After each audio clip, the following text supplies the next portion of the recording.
Hello, good morning, everybody, and welcome. My name is Tamsin Rose, and I have the great pleasure to be your moderator this morning for the EPALE Community Conference 2021. And we're going to be focusing today and tomorrow on the role of adult education in ensuring inclusive and sustainable change.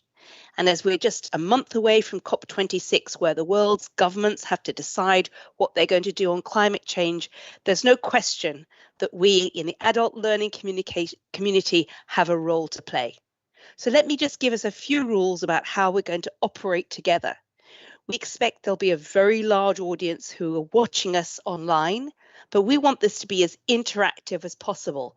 So if you want to comment, or to see the comments that other people have put, you need to sign in on the EPALE website. So you need to make sure you're registered and signed in order to have that interactive process. So please go ahead and make sure that you have done that. I also need to tell you that we have both plenary sessions and we have workshops. So you'll be seeing on the screen the codes for the different and the links for the different workshops. And we have 4 different workshops on the 18th and the 19th of October that we would like to share with you. And there's an opportunity for you to join in these and participate. So please look at what you can see on screen, your QR codes and links for those different workshops.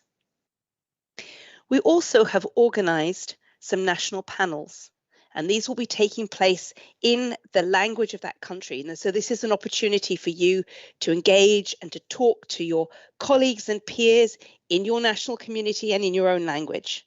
And we have 7 of them that are being organized today and over this week. You will see information coming up onto the screen that will tell you about those different ones. And we hope that you participate and you engage. So please look at the website and you'll see all of the different links. Now, because there is a community that is watching us online and maybe very large, this time last year we had 1,400 people engaging. Obviously, I can't manage that process alone, and I'm absolutely delighted to say that I'm working together with a colleague, Sarah Saleri, from the EPALE Central Community Support Service. And at later points today, she'll be bringing in your comments, your questions, and your interactions. So she'll be bringing in the online audience to our conversation. So you'll meet Sarah a little bit later. So those are all of the different housekeeping issues that I wanted to share with you. The links will all be found either on the corner of your screen or in the chat, you'll see them. Please feel free to engage with us. We're now going to start, but I'd like to introduce our first speaker of the day and to set the scene for us. And this is from the European Commission, Mrs. Sofia Eriksson-Watershoot. She's the Director for Youth, Education and Erasmus Plus for the European Commission, and specifically the Directorate General for Education, Youth, Sport and Culture. That's a big portfolio. Sofia, the floor is yours. Thank you so much, Tamsin. It's a pleasure to be here. Good morning to everyone, and really good morning and hello to all the dear EPALE friends out there.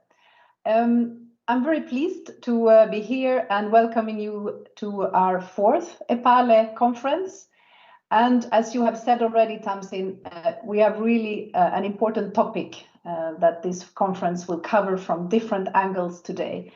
It's the key questions that we are facing, all of us at this moment, transitions.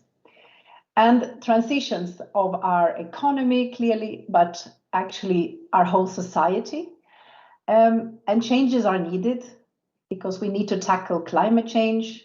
We need to reflect on changes because of the potential of digital technologies. And we see in many parts of Europe and beyond Europe, important demographic developments. So there are changes to the world of work and the way we work. Look how we are having these conferences. This was not necessarily obvious only 2 years ago.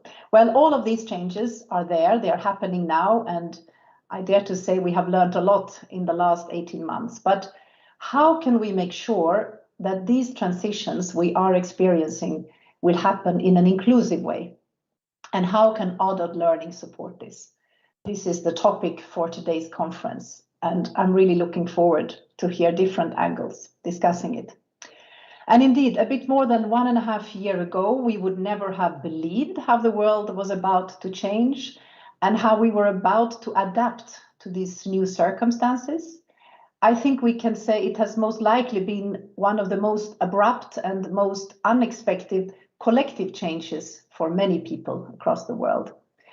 So it's clear that with the transition facing Europe and globally today, we need to be ready, and we need to be ready to mobilize not only ourselves, but of course also our education and training systems, because clearly the transitions will need people who can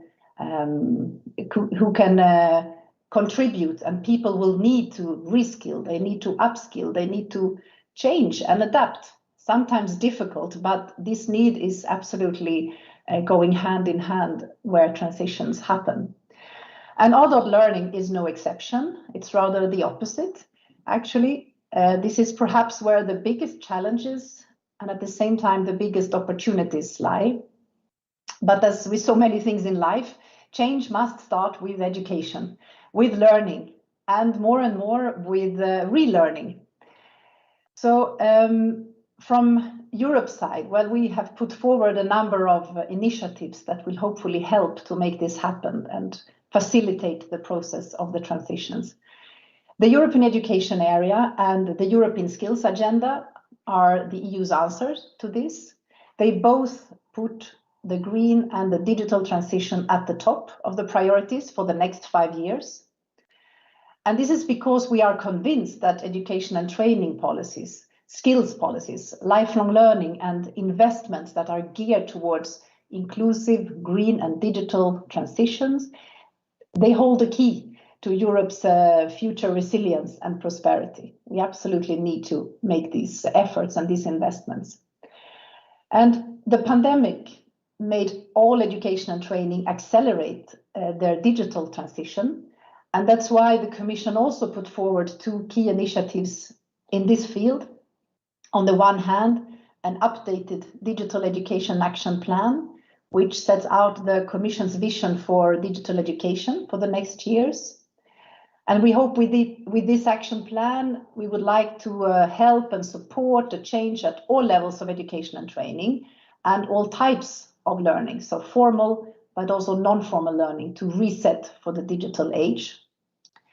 And secondly, we tabled only in August this year a Council recommendation on so-called blended learning. We hope the Council will now adopt this document by the end of November.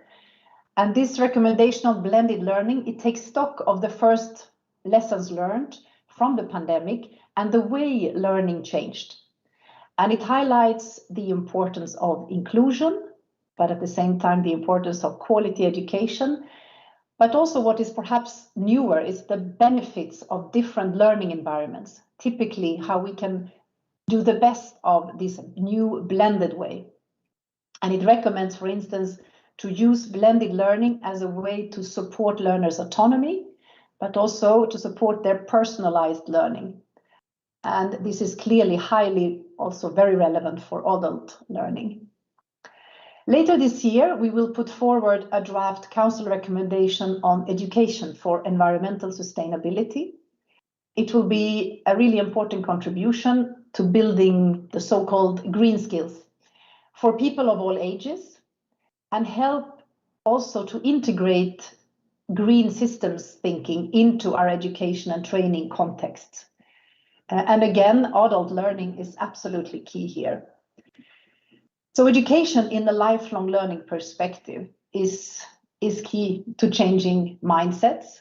For example, we see that it empowers people to close the gap between just awareness of today's environmental challenges and move more to actual involvement in concrete action for a greener and more sustainable Europe. So with all these, we have policies in place that can help member states to take learning to the next level and of course support all individuals that need this learning and to help contributing to the green and to the digital transitions and of course also cater for the changing of demographics and actually change this from a challenge into an opportunity. And by offering more adult learning for more people, we can make sure transitions are inclusive and available for all who need it. So apart from these guidance documents, recommendations, clearly also peer learning and exchanges, how can the Commission help and support and supplement what member states are already doing? So let's look into our brand new reinforced Erasmus Plus program. So let's look into that for a moment. Well, our new Erasmus Plus program, it reflects those common European policy goals. We have now more than 26 billion euro ready to become more inclusive and to support this digital and the green transition. So clearly, the new program has a larger firepower. Actually, its 7-year budget is nearly a double increase compared to the past program.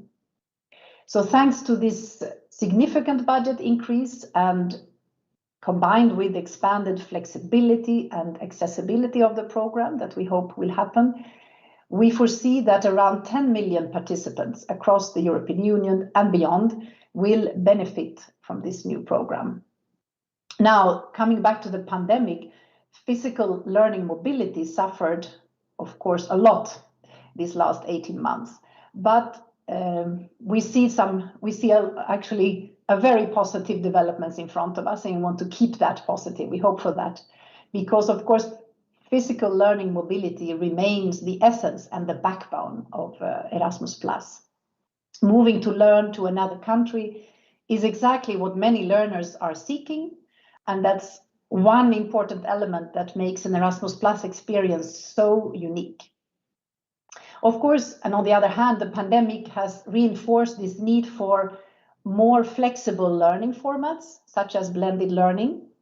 So what we have now introduced is to make it possible, also under the new program, that we keep what we want to keep from this past 18 months experience. But we have really reassuring news for adult education and adult learning. More than 1.5 billion euros available over the 7 years.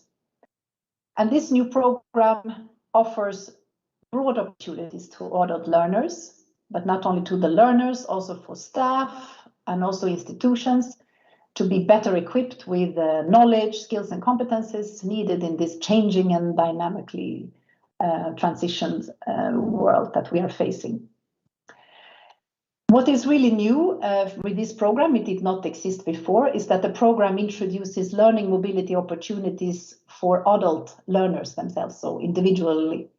This is targeted in particular, but not exclusively, to adult learners with fewer opportunities, such as people facing social and economic barriers or people with low skills. I say in particular because the potential population, of course, otherwise is simply too big.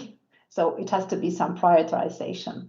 But it means many more opportunities for new learning of adults. It means new opportunities for upskilling and reskilling, but also just getting a new experience in a different country. And we have seen it again and again and again of various impact studies of our program that it has so many benefits, and actually just being abroad, seeing a different context can be very attractive for also employers. We have also simplified the access to the program. And we have, for example, introduced a kind of accreditation system. So organizations that wish to carry out a lot of and frequent mobility activities, they can now be accredited for easier access to funding. So we hope this will also help to really upscale the boost of adult learning mobility. But of course, the program also provides the means and more means than before to develop partnerships between organizations and learning providers to learn from each other or to develop together different innovative methods or products. Now also we want Erasmus Plus to reach more organizations that may not have taken part in the program before. So our intention is also to be more accessible to newcomers and also focus on more smaller and grassroots organization. So the funding really reaches also people and organizations who have not yet benefited and we think really can benefit most from this support. So Erasmus Plus must play a vital part in preparing both individuals and organizations for the digital transition. Of course, supporting the competencies of participants to make smart and responsible use of digital tools. So we have put as one overarching priority of the program on this, to really use the potential for the digital transition. But of course, we also want to make a substantial contribution to make the European Green Deal happen too, and we can contribute with the Erasmus Plus program. And in a way, as a synonym for free movement of European learners, that sometimes is how you think of the program, we also want the Erasmus Plus to lead by example and encourage participants to use more environmental friendly, low carbon means of transport as an alternative to flying. Of course, there are limits to this when people live on very remote areas and islands, but when it's possible and feasible, we want to encourage this way of transport. And the Green Erasmus Plus will also promote the incorporation of green practices into all its projects. So it's not only about mobility, but really integrate this green thinking into all the partnerships and projects that we finance. So with that, we hope that also we can contribute to that Europeans build this world-leading competencies needed to create more sustainable societies, lifestyles, and our economies. Now, coming to EPALE. EPALE is a small, but likewise very, very successful part of the Erasmus program. It is a free membership community, and it is inclusive. And intrinsically, it's also digital. And I dare to say that EPALE, because of this, is also green, very green already.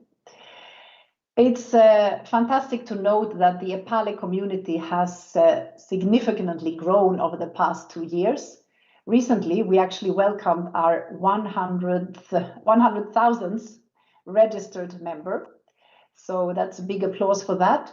And up to 200,000 professionals in the field of adult learning visit the platform every month to find information, to find support or inspiration from each other. So these figures underline really the added value of EPALE for its users. And we have also been striving to enhance and improve this user experience. It's an ongoing and never-ending work. And indeed, with technological developments going even quicker, this, of course, somehow this work is even accelerating. So this year, we have revamped the platform fundamentally.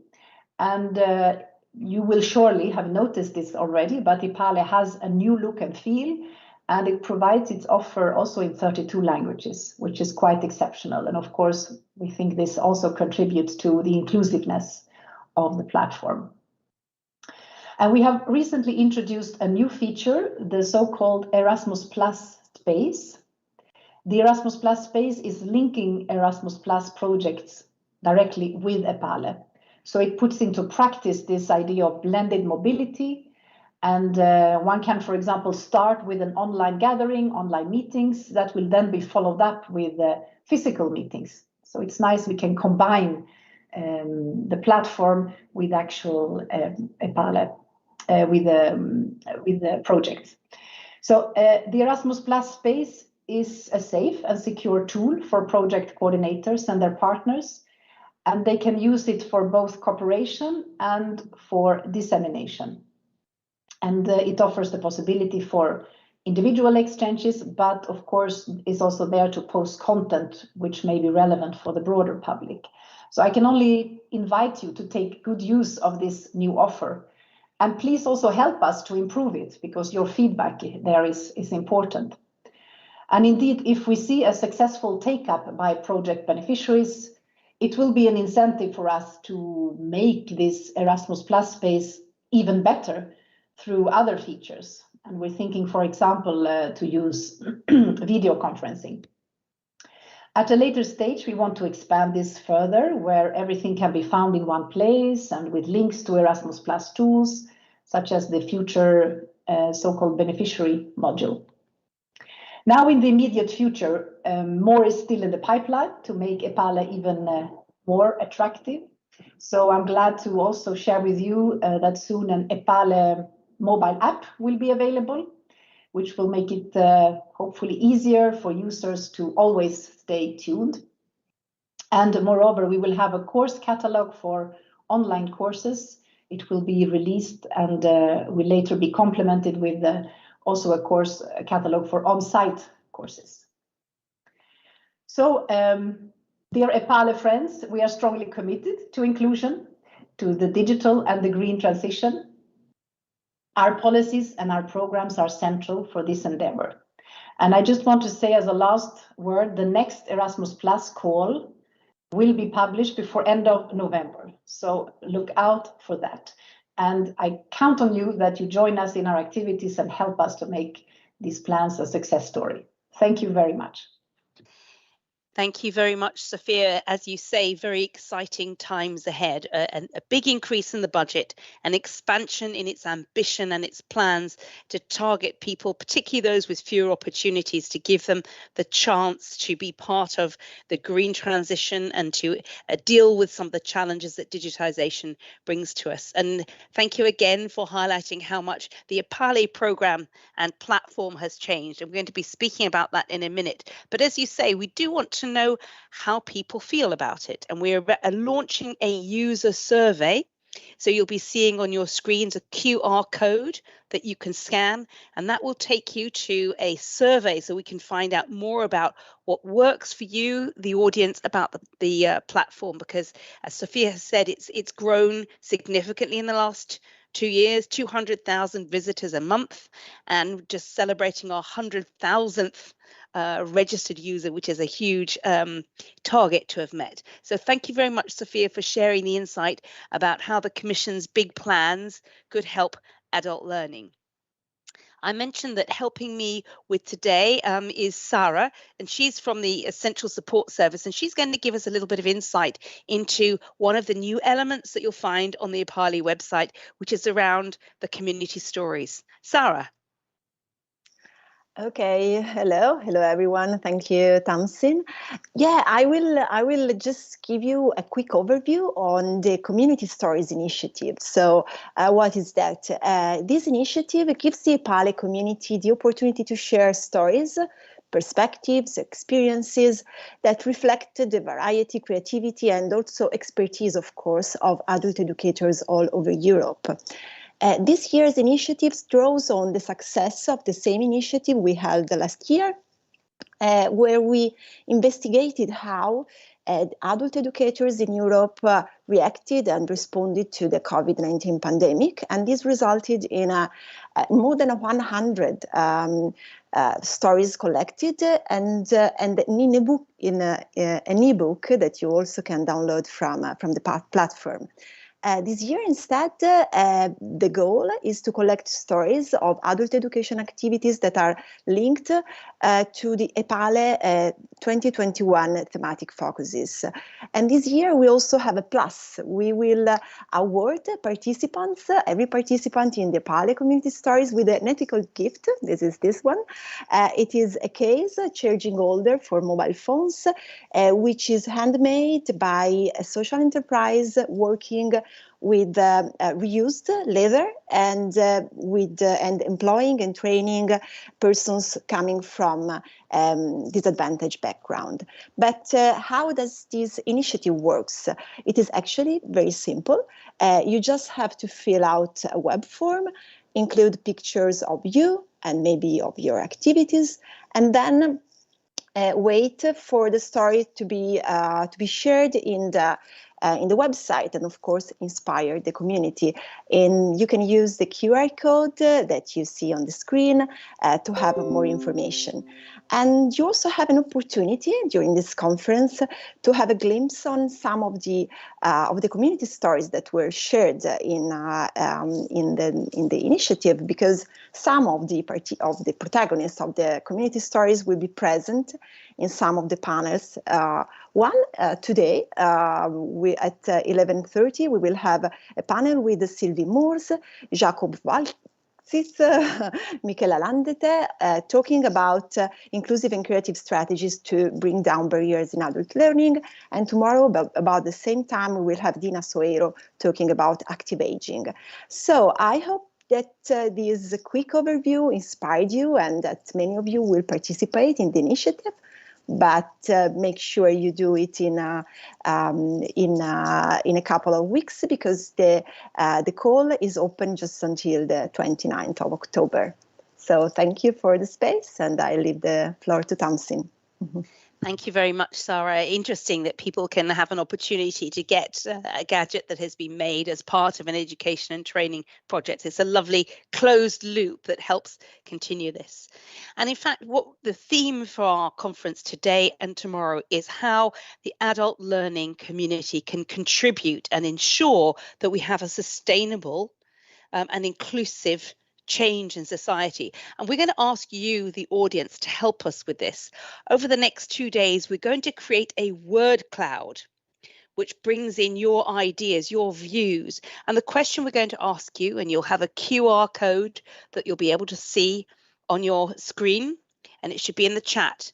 The question we're asking you is, what is the power of adult learning in shaping a sustainable future in Europe? So please use the QR code. It will take you to Slido. And on Slido, you'll be able to put in, and you can put in as many answers as you want. But because we're creating a word cloud, you need to put in just 1 or 2 words to say, what do you think is the power of adult learning in shaping a sustainable future for Europe? So thank you for that, Sarah, and we look forward to hearing from you later when you bring in the voices of our audience online. And let me now introduce my panel, because this section is now called Innovative Practices in Adult Learning, a Global Perspective. So let me introduce our speakers. We have Andreas Schleicher, who is the Director for Education and Skills at the OECD, which is the Organization for Economic Cooperation and Development, and he's the Special Advisor to the Secretary General on Education Policy. We have Alison Crabb, the Head of Unit for Skills and Qualification at the European Commission in the Directorate General for Employment, Social Affairs and Inclusion. We have Iva Batjes, the Director for the Centre for Integrated Post-School Education and Training at the Nelson Mandela Metropolitan University in South Africa. And we have Cecilia Soriano, the Regional Policy and Advocacy Coordinator at the Asia South Pacific Association for Basic and Adult Education. So truly a global panel to bring us forward on all of this. And thank you all for joining us this morning. Let me start by you, Andreas, because the OECD, does this collection of data across the world, and particularly the OECD countries. You have recently produced the Education at a Glance report. And of course, we've all lived through the last 18 months, which has seen real inequalities being exacerbated, both in resources and opportunities for learners and education systems. What have you seen in your Education at a Glance 2021 report? Yeah, it's an interesting question. First of all, thanks for inviting me to this panel. When you think about the pandemic and education, you probably think first to school closures because they have been the most visible sign, and of course they dominate. But actually the impact on adult learning has been even stronger. We've seen a 17% decline in the intensity of adult learning, and it's not so hard to understand because a lot of that happens at the workplace, and it happens for people with applied skills. So it's not so difficult to understand, but it has not been very visible, but I think it's a clear sign. We've also seen that the crisis has limited job mobility and labor migration. It has made some sectors and some occupations non-viable. I think we've seen that clearly. Reduced income, increased uncertainty about lots of things. It has probably also underscored the value societies place on vocational education and training. Now, they used to be the last resort in the pandemic. We've seen these occupations became the lifeline for our social and economic success. I think that's a big paradigm shift that I think we've seen, and quite different from the financial crisis. If you think back to 2008, the jobs that got hit first were the low-skilled jobs. That's where we saw a huge surge in unemployment. that was not so clear in this pandemic. Actually, both advanced professions and those with basic skills have been equally affected. Now, actually, some of the jobs that we needed most in this pandemic were ones that were more associated with non-traditional academic learning. So I think very different evolutions than what we saw in the financial crisis. The pandemic has also increased new demand for new sectors and occupations. It has given economies and opportunities to rebuild skills for the future. It has made it even more clear that, the world of work and the world of learning are deeply integrated. And that's, where adult learning really comes in. We used to learn to do the work, and now learning is the work. Now, if in the pandemic you could adjust, you could, upgrade your skills, you could quickly move into new spaces, you were very successful. If you were locked into with one skill set and you couldn't sort of move into new areas, you were very badly left behind. And if, looking forward, a couple of points that I think, I take away from education at a glance and in our data is, first of all, when it comes to vocational education and training, more important than ever. But we probably need a lot more flexible provision on this, more training breaks, more modularization, provide more part-time, maybe even weekend online courses, things that, we had not thought about carefully enough before. Better support for employers with apprenticeships. Everybody promotes apprenticeships, but actually it requires a really good infrastructure. And I think in these years we have seen that infrastructure is often too weak to do this. But you also probably need to think a lot more about fast-track licensing, recognition of prior learning. Now, if you are short of medical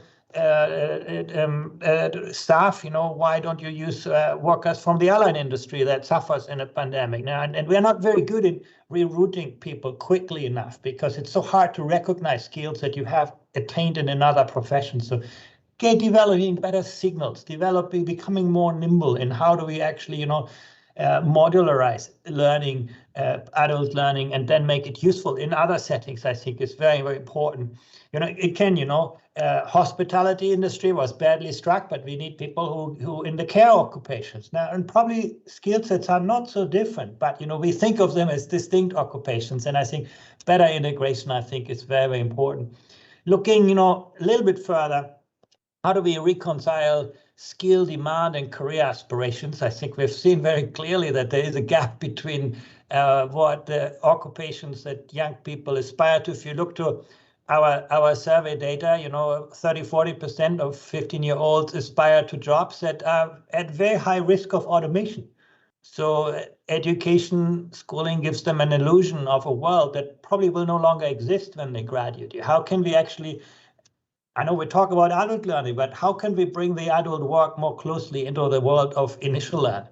Giving young people with good career advice, career aspirations, bringing people from the world of work into learning to ensure that people make good choices and build strong foundations for adult learning. The one thing, and that's perhaps the most troubling indicator from education at a glance, is that people who have great skills, they continue to learn. But people who need that training most are the least likely to participate. So again, I think learning throughout life is likely to reinforce the many inequities in our societies, and therefore I think building those kinds of foundations, I think, is crucially important. Of course, when you think about adult learning, there's some really difficult questions. Now, when everybody talks about the work, great places of work are great places of learning, but how do you actually share the funds between the individuals, the government, the employers? Now, how do you set the right incentives? Who sets the standards for that kind of learning? Now, in institutions, we have curricula, everything, but who actually regulates that kind of work? How do we recognize those skills? Now, that you will not, transfer your skills if they are not recognized. And then, with a more kind of diffuse economy, new forms of work, and we probably end up with less taxes generated through the world of work. How do we actually build sort of the resource base for adult learning? In fact, when you look at spending patterns across countries, the share of resources that really are devoted to learning beyond institutions is tiny. And it's actually often in a very patchy, unregulated framework. I think those are really tough questions that we need to ask ourselves after this pandemic. I do think the pandemic provides an opportunity, has dramatically exposed the weaknesses in our adult learning systems. And I'm not just talking about the training opportunities. I'm talking about, what are the incentives, the motivations for people to go there? How do we recognize this? If you look at that entire ecosystem, it's been pretty badly exposed, and I think we now have an opportunity to rebuild that.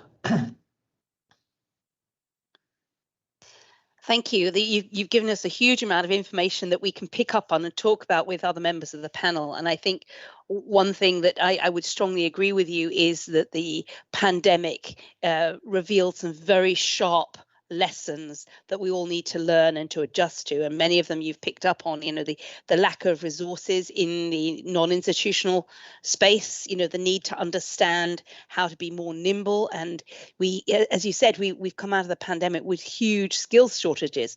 Europe is facing an enormous lack of HGV drivers. And this is addressing our supply chains and our logistics. So sometimes it's really quite simple and clear to see where the skill gaps, and other times it's more complicated. Let me now bring in Alison Crabb from the European Commission, because you at the Commission, you have this oversight of both where we're going in terms of the demographic transition. You can see the green transition and the labour market transition all intersecting, and that's clearly an area where education and skills plays a key role. And Andreas told us just where our gaps are. There's insufficient resources. A lot of work needs to be done on incentives and standards, recognition of skills, being more nimble. So let me get a sense for you. How important is this issue for the European Commission, and where does learning and skills fit within the big vision of where Europe should be in the next 10 years? Thanks, Tamsin. Good morning, everyone. Very nice to be online with the EPALE community this morning, and thanks for the invitation to the panel. I think that the first thing to say, and I'm sure it is the theme of this conference, really is that COVID has been an accelerator of a lot of these trends, and I think Andreas summed that up very well.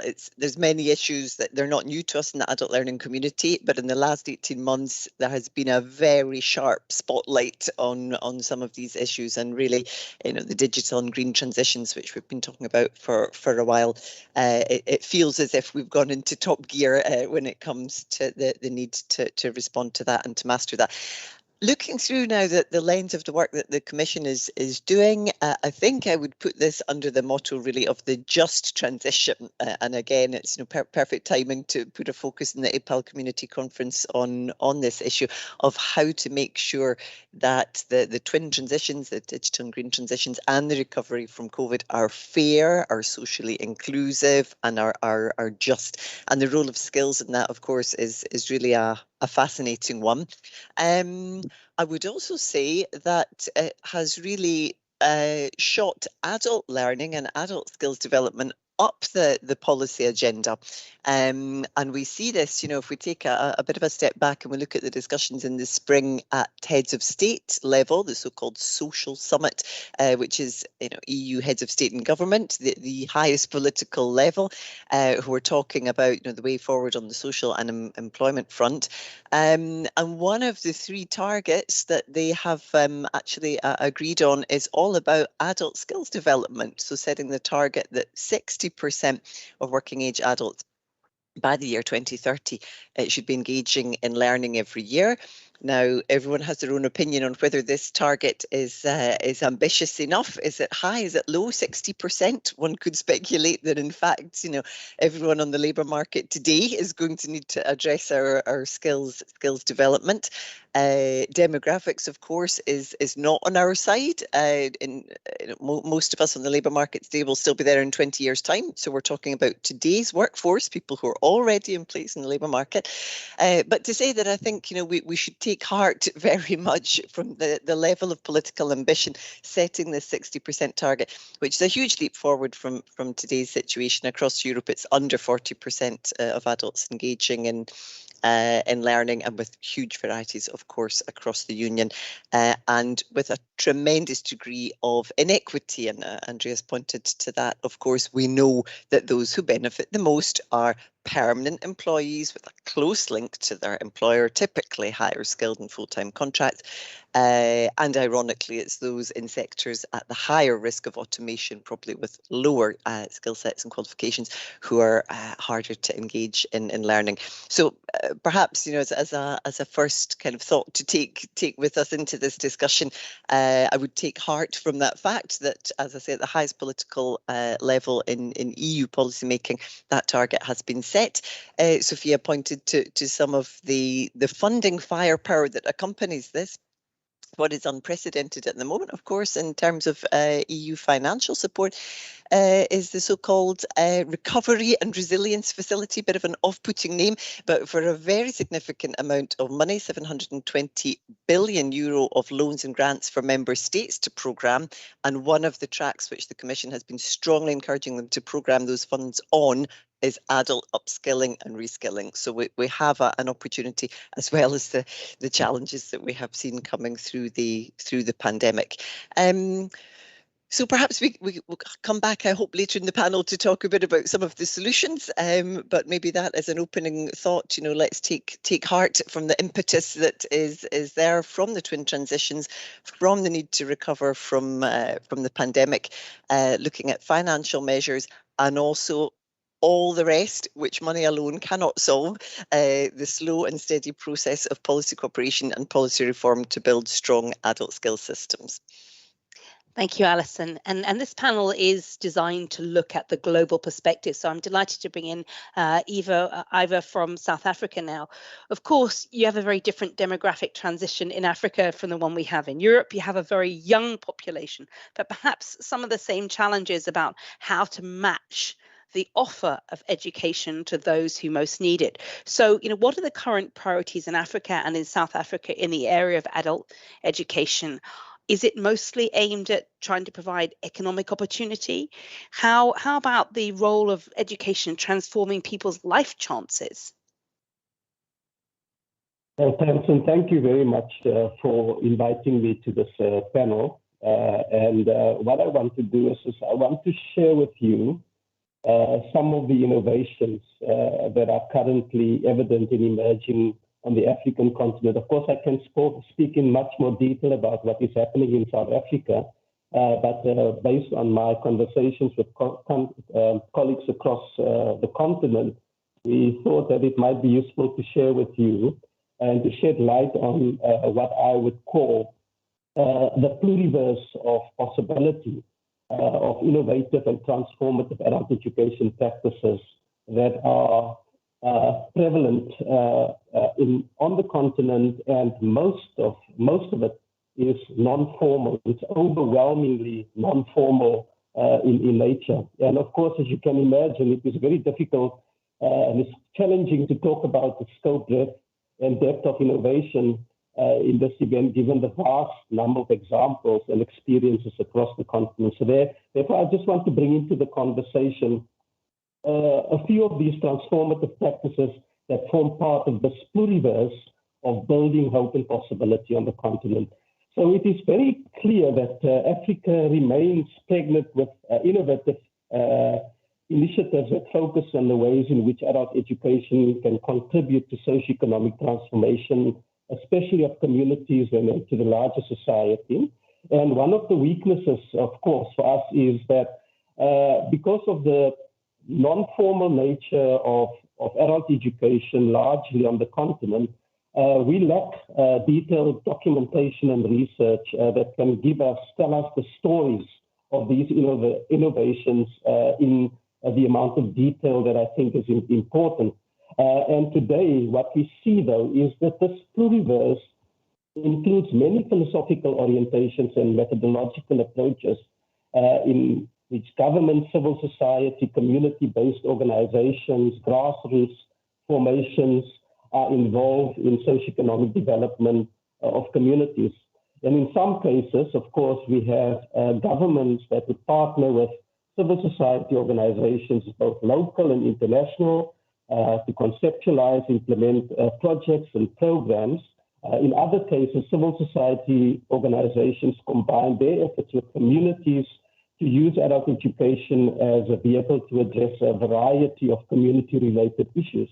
However, more and more we see the agency of within communities themselves and how community agency and resilience emerge as ways to address community issues by themselves, almost autonomously. So you have this growth of autonomous resilience within communities to speak to the issues that communities are facing, and how adult education then comes into play to address these myriad of issues in communities. So what is the innovation here? The big innovation in many of the countries is a departure from very traditional functional literacy approaches. So there's such a focus on the 3 R's, for example. So what you are beginning to see is a recognition of the multidisciplinary, transdisciplinary nature of adult education, and how literacy, or the 3 R's, are integrated in these forms of programs. So what we are seeing is the emergence of integrated programs that countries are beginning to implement. Of course, very difficult circumstances. The triad of poverty, unemployment, and inequality is a big issue. And as you know, it is often education is often seen as a kind of a panacea to address this particular issue. So let me just share with you 3 examples here.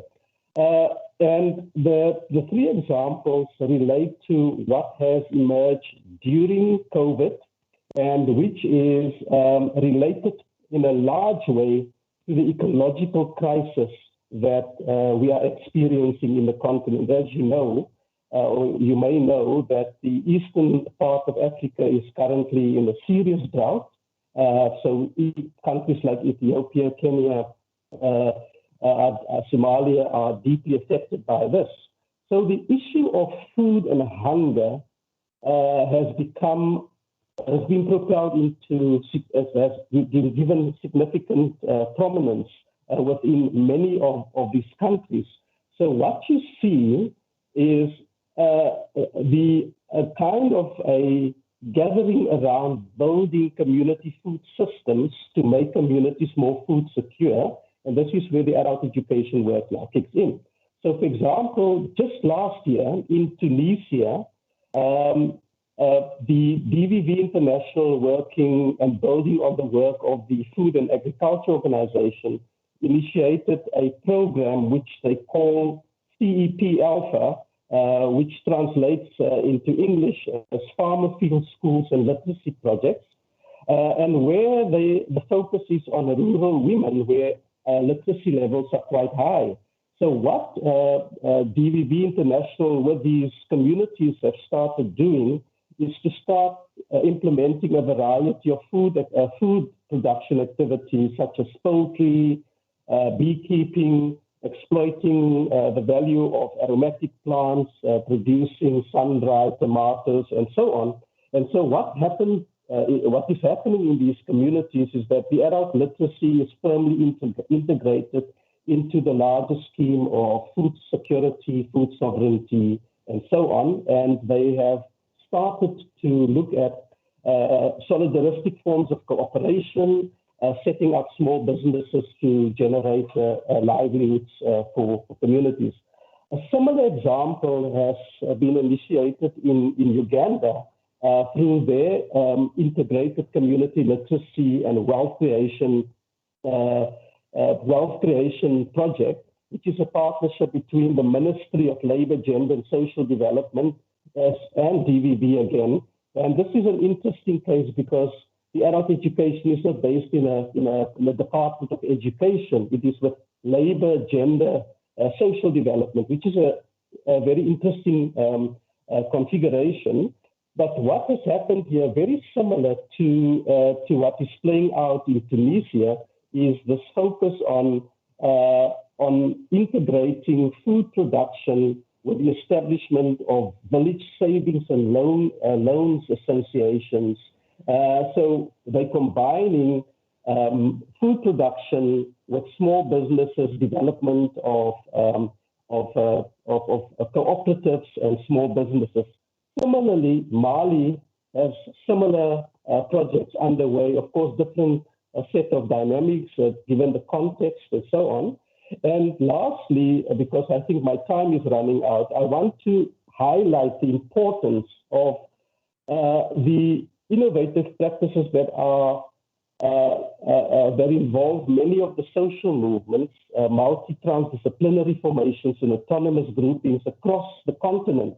And some of these formations, for example, such as La Via Campesina in southern and eastern Africa, the South African Food Sovereignty Campaign, eco-villages that are being established. So there's just this enormous explosion of autonomous groupings dealing with this issue of food, because suddenly community education is seen as very important in addressing the food-related issue.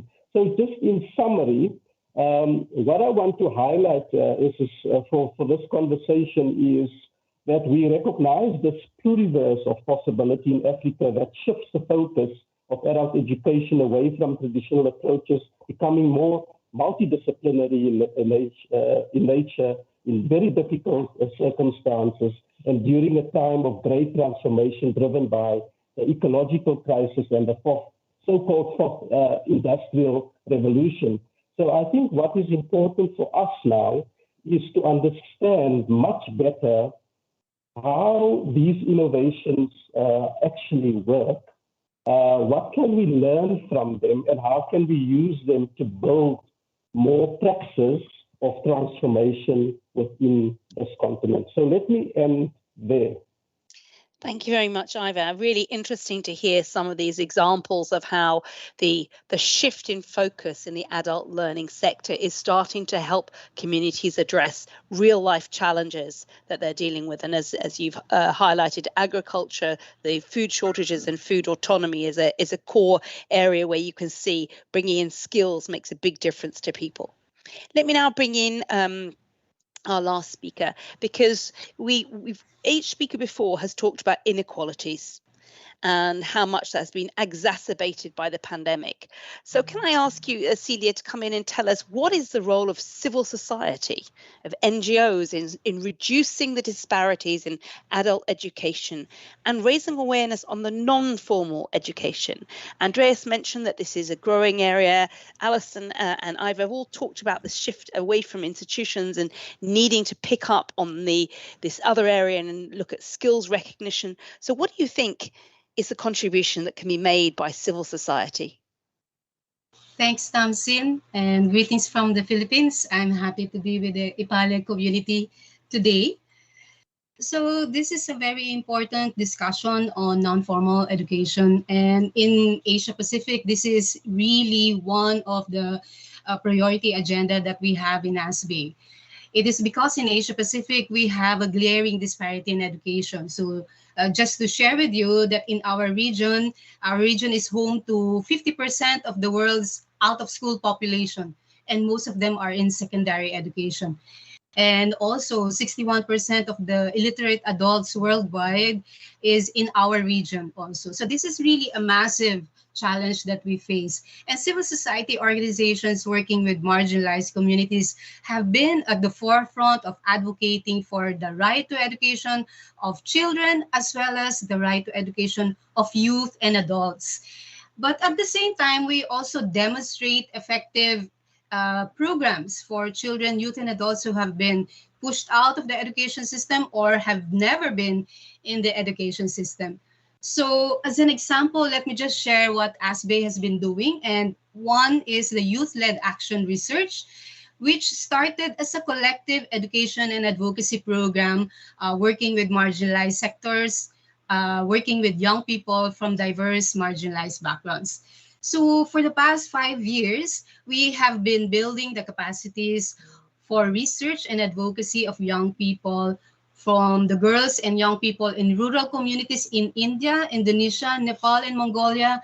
We have also been working with young people in urban settlements and fishing communities in the Philippines, Timor-Leste, Sri Lanka, as well as with hearing impaired youth in Vietnam. And how we do it, since ASBE is a network, so we work with our members. We conduct regional trainings on participatory action research, which was really very prominent in the 90s, 80s. But what we did was to adapt these principles in the current situation and with young people. We designed collective research and advocacy trainings together with young people. And now we have shifted to online trainings on participatory action research. But this is also good because there are platforms that have interpretation, function, so that allows us to have several languages so that young people from marginalized communities can participate. Our members in the country, they provide trainings, follow-up trainings, and they provide mentoring to these young people from marginalized communities, not only in doing research and advocacy, but more importantly, how they can negotiate with their own families. Because for the girls, for example, in India, even to go out of their house is a big, challenge for them, because the families, they don't allow them to go out of the house. And also to negotiate with the communities and local governments.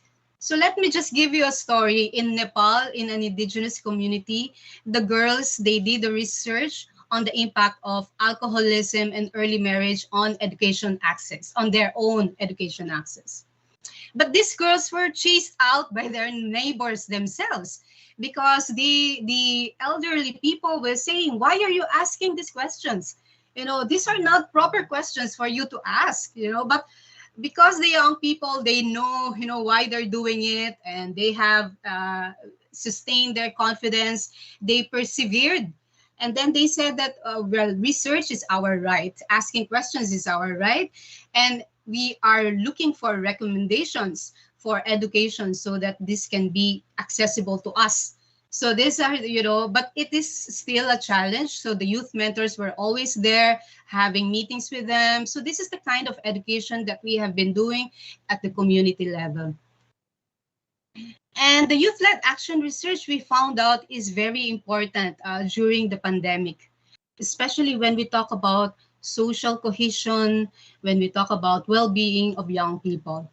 At the onset of COVID-19 pandemic in 2020, as early in April, these same young people, they recruited other volunteers, and they went out of their houses to interview their peers on how they are feeling. How are you?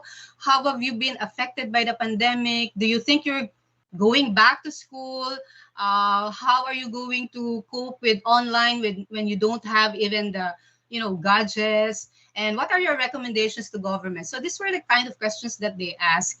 And ASBE provided, the training and support to do this youth-led action research together with, DVV International and the Swiss Development Cooperation. And we did this in 9 countries across Asia Pacific.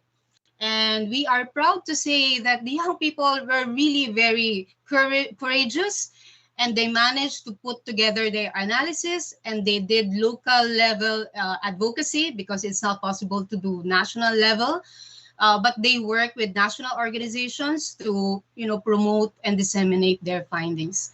So if you visit the ASBE website, you will see the regional report on youth-led action research on the impact of COVID-19 pandemic on marginalized youth and education and well-being. So please visit our website. Now for this year, we are going to do another youth-led action research, and this is on mental health and well-being of young people by popular demand of young people themselves. So as a conclusion, we think that this is an example of a community education. We can say it's non-formal education, but we know that the support of the local government is very important. And we also have been, we have put together our lessons from youth-led action research, because we want the governments to adopt it and scale up youth-led action research as a strategy for SDG 4.7, or Global Citizenship Education Beyond Schools. So if you would like to look at our YAR e-manual, you can download it. You can look at the YAR e-manual in the ASBE website, and you can view it on your mobile, because we use parallax, so that you can scroll up and down the manual. And we hope that governments will adopt this as a strategy. Local governments have already, we have the attention of local governments, but we hope the ministries of education would give more attention to this. So thank you so much. This is an experience from Asia Pacific. Thank you very much, and really interesting, particularly I think as it's yet another example after Iva of how education is a lever for social change, for changing people's self-esteem, their possibility to have agency in their own communities. I think these are wonderful examples of everything we've talked about, the benefits of education and adult education. I think this was great. I know we've had some really interesting comments in the online community, and some of them have picked up on the mental health aspect that Celia has spoken so clearly about. I'm going to bring in our online moderator, Sarah, now to share some of the ideas and questions that our audience have for our panel. Sarah, go ahead. Yeah, exactly. I was noticing that exactly while Cecilia was speaking, there was this comment which is really into the same mood. Which says efforts should be made to encourage adult learning on an ongoing basis, as this provides both mental health, sustainability, and new skills and experiences. So new knowledge is very useful in this pandemic period because it helps to filter the information received and helps to find a way out of situations that have to be overcome, both at work and in personal life. So mixing work and life skills. And there is also another general comment, let's say, about the spreading the knowledge, so the outreach of adult education, which says that I think one of the main problems with the commitment not to leave anyone behind is that people with lower skills and poorly educated often do not know the existence of adult education. They do not come in contact with the possibilities that are offered. So these are the more general questions that and the issues that arose in the commentary. And then we have a specific question addressed to Mr. Schleicher. I don't know if you want, Tamsin, do you want me to say it now? Yeah, perfect. It's about the recognition of non-formal learning outcomes. That is to say that non-traditional academic learning is conquering more and more space, as Mr. Schleicher said.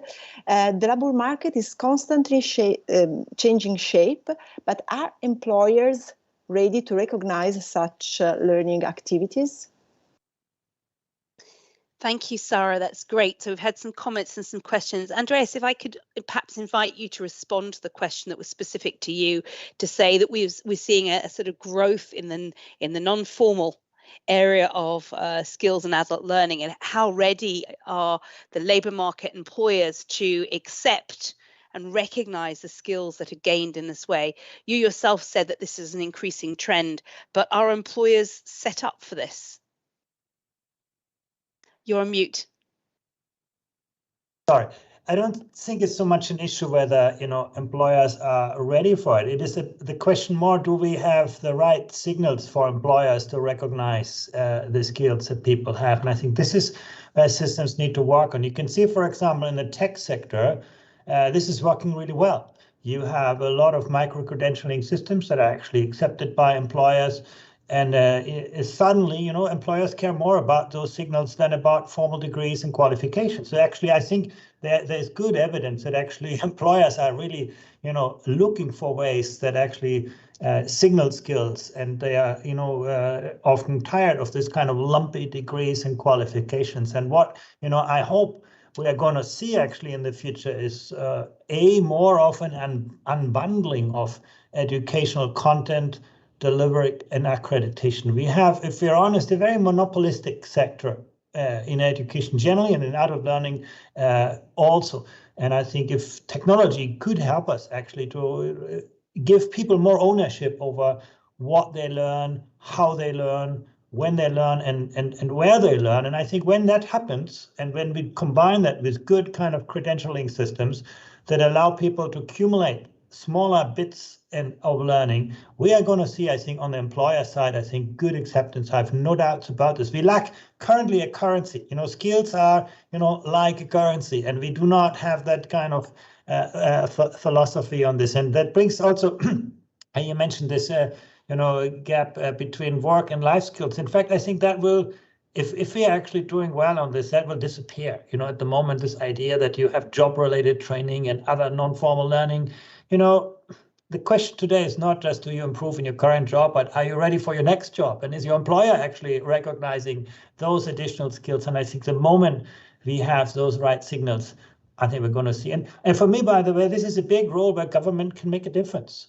I think on the provision of training, maybe, but I think a lot of learning will take place in the enterprises and in non-formal settings. But on the regulatory framework to actually ensure that we can see this, the skills of people and make sure that they translate into better jobs and better lives, I do believe there's a big role that actually public policy could play to make this work better than now. Thank you. Alison, I saw you nodding a lot when Andreas was speaking. The minute we start talking about the regulatory framework, the spotlight always comes to the European Commission. But let me ask you to pick up on some of this. And particularly, I thought what was quite interesting is this shift away from lumpy degrees and a sort of single structure that develops the content and delivers it, and moving away from institutions and perhaps more to individuals having more control about what they learn. How's the thinking evolving inside the European Commission? Yeah, it's such an interesting debate right now, and those of you who are EU watchers will perhaps have been engaged in some consultations over the summer that we've been running on a proposal for the so-called individual learning account. So let's say a fresh approach to trying to tackle this long-standing issue of really opening up lifelong learning pathways. What more can we do? What different can we do to try to get more adults actually participating in learning? So from the Commission side then, looking into a model in which all working age adults, probably a universal entitlement, would be entitled to a certain amount of money to invest in ongoing training and learning activities. So in shorthand, one can call this, putting the individual adult in the driving seat of their learning. Now, that sounds a very simple thing to do. All of us online right now know it's very far from simple, because it is taking place in a landscape that we've been talking about this morning, which has to include guidance opportunities, validation opportunities, a shared understanding of the value of the skills that these adults are bringing with them and acquiring. So it's a proposal in the pipeline at the moment. We hope to be discussing it with member states next year, but looking through this lens of how can we enable an individual adult learner to have a bit more agency over their own training pathway. And maybe just a word also on micro credentials. So Andreas mentioned the qualifications and credentials landscape. Part of actually making this learning pathway really accessible and meaningful for adults is bringing a shared trust and understanding to these little bits of learning which are taking place throughout our careers, and whether that's a formal training course, maybe in a workplace, or whether it's skills that you've acquired on the job and that you're looking to have validated, or we're using the word recognised this morning. These micro credentials, ways of capturing those outcomes in a way which we can trust and understand as employers and learning organisations, is so important. So Commission also coming forward by the end of this year with a proposal for a European approach to that, to try to bring a bit of trust and transparency and shared understanding to this very fluid world of micro credentials. Thank you, Alison. Ivy, if I could bring you in now, picking up on the African continent now, because we've heard the examples of the moving away from institutions, more opportunities for individuals, but a lot of that rests on some kind of institutional infrastructure and a recognition between different governments on, this credential works there.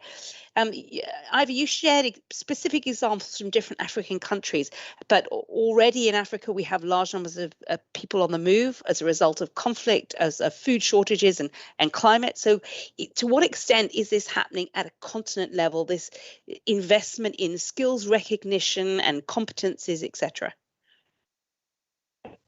Yeah, Tamsin, this is not really much of a discourse in most of the African countries.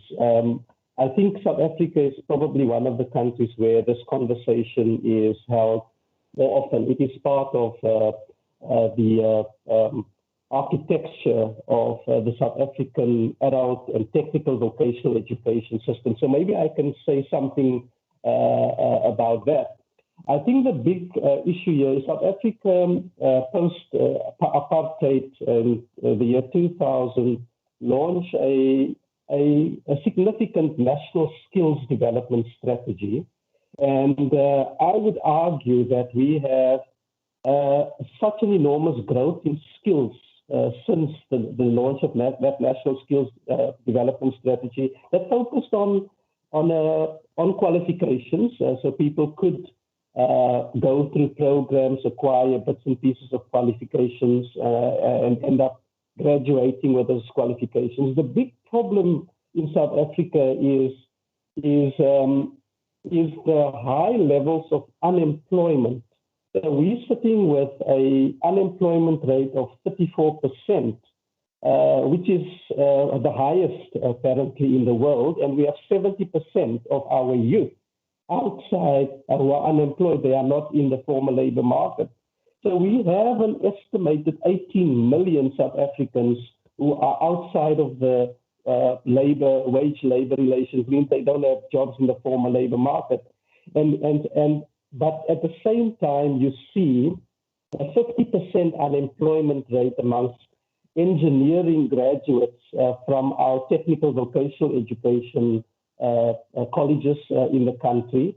We have a very, very poor graduation rate amongst adults who are in our community education and training centers, and a significant dropout rate of more than 50%. So we are sitting with a significant difficulty to get people into forms of work. Our university graduates are experiencing increasing unemployment. So there is a big debate here, and also quite a lot of blaming that's going on. So, for example, business and industry would say that, students don't have the right skills, they need this kind of skill and that kind of skill.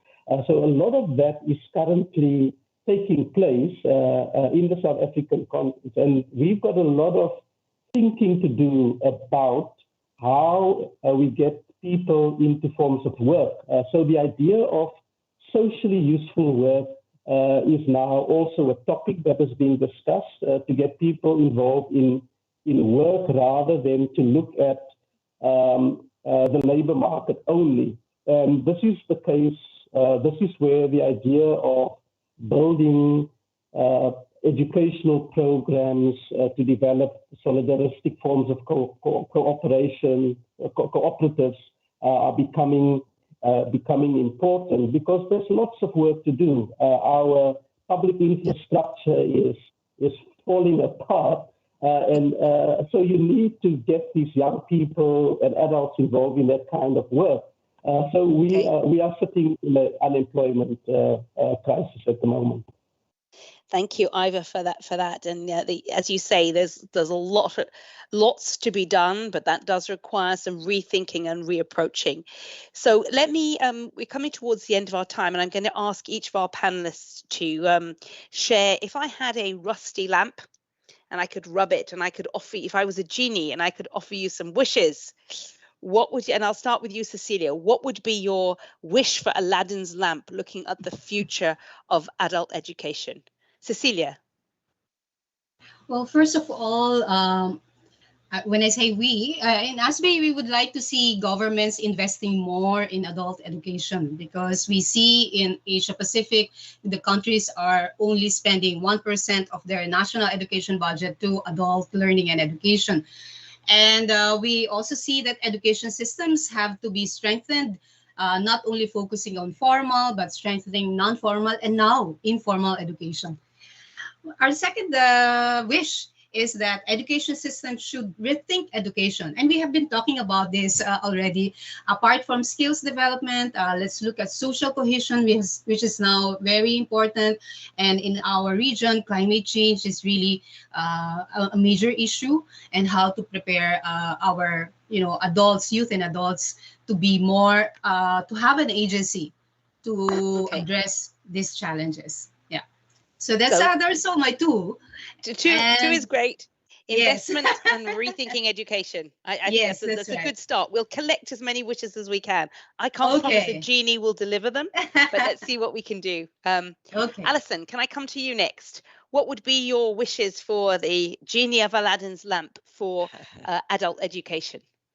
Well, I mean, I think I would ask the genie really to wave a magic wand and create genuinely a culture of adult skills development in which it is the norm for adults, regardless of initial education and training level, regardless of their labour market status, to engage in learning. And that culture, of course, and that's what we're here to debate in this conference, is driven by a whole bunch of reforms on access to guidance, support, financial, non-financial.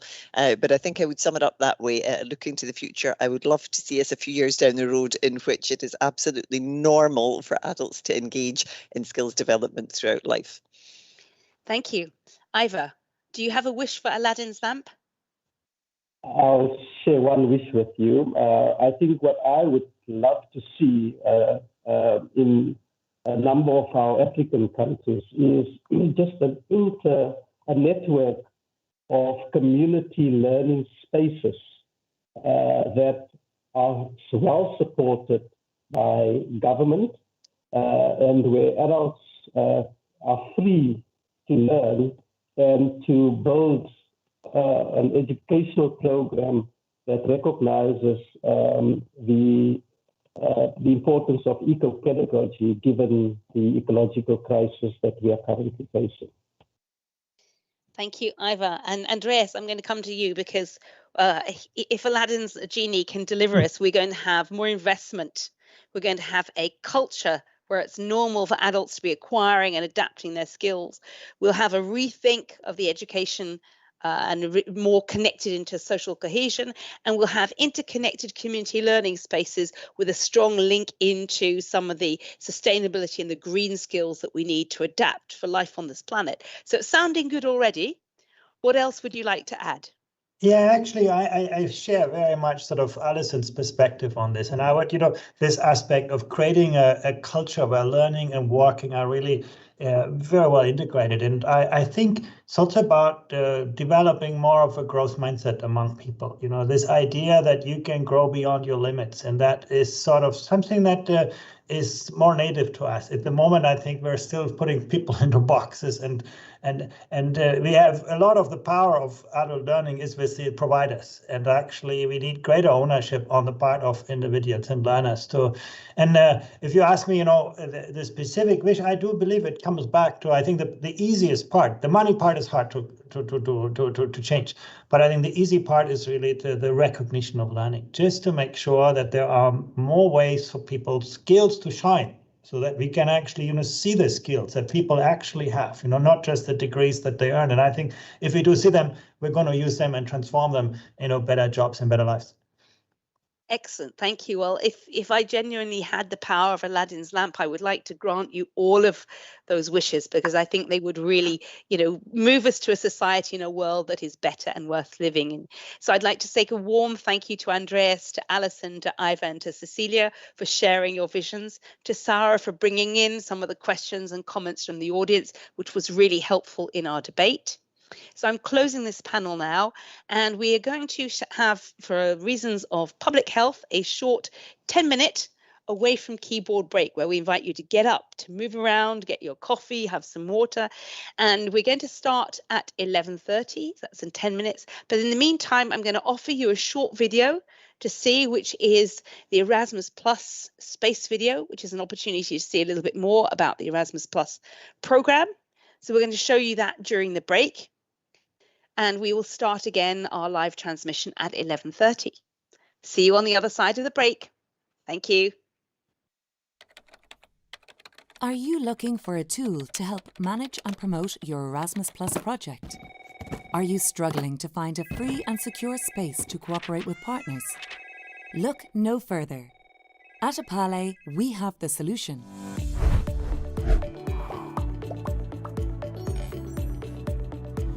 The Erasmus Plus space is a safe and secure tool designed for Erasmus Plus KA1 and KA2 projects.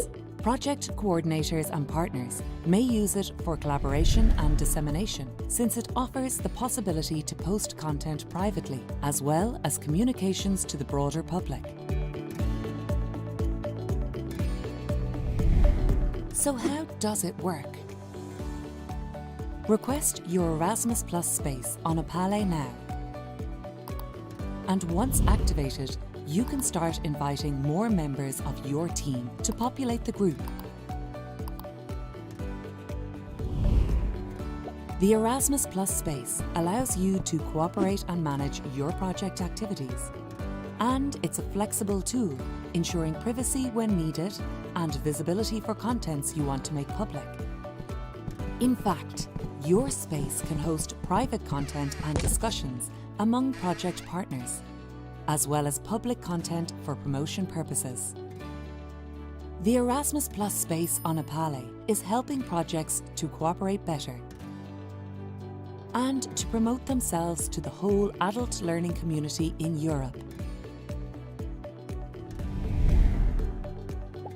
So, if you want an easy and free space to manage your Erasmus Plus project, just register to EPALE and request your Erasmus Plus space.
Hello, everybody, and welcome back. Before the break, I asked our speakers for their wishes for Aladdin's lamp. And let's assume that we had them all delivered. We had more investment. We had a rethinking of the education sector. We have a culture of adult learning being the norm. And we have interconnected community learning spaces. So we have got a lot of really positive things to build on. But we heard before the break about the importance of adult learning as a way of societal change, of meeting the green transition targets. In this panel, we're going to look at inclusive and creative strategies to bring down barriers to adult learning. And I've got a fantastic panel, and I'm delighted to introduce them to you. So we have Sibylla Drews, the head of Unit for Adult Education at Erasmus Plus National Agency for Germany. We have Miquel Alandete, a language teacher at the Picasente Valencia Adult Prison School. We have Jakub Walczyk, an educator, animator, and social researcher at Zamek Culture Center from Poland. And we have Sylvie Moors, the deputy director at Bond Zondernamen from Belgium. So we have a wonderful, talented panel who are going to be exploring how we break down the barriers. And I think if before the break we talked about the value of adult learning for change, social change, it's really important that we get those barriers down, because we heard as well that the people who are most in need of adult learning and accessing skills are the people who have the least access. They know the least about what they could get access to. So there's an inequality between the people who do access it and the people who already have benefits, and how we can bring down these barriers to achieve change. So let me start with Sibylla. And looking at Erasmus Plus, we heard before the break that we've got almost double the money we had before. That's the good news. So I suppose the question is, how can we make sure that money can be used to really target and foster social inclusion or a more inclusive society? Can you tell me a little bit about the tools that Erasmus Plus has to contribute to inclusive learning? Yeah, thank you, Tamsin, and thank you very much for the invitation. I am very happy to pick up on what you just said. Indeed, Erasmus Plus puts a clear priority on social inclusion. And why is this the case? It is the case because what we all know and feel, that there's a strong need for transition in our society, or rather, transition is already going on. It is rather the question of shaping these transitions. We have clearly a digital transition, not only due to, but accelerated by the pandemic. We urgently need a green transition, and our societies as a whole need more resilience. And very important, change must take everyone with it. So leave no one behind. This is the well-known and very justified claim.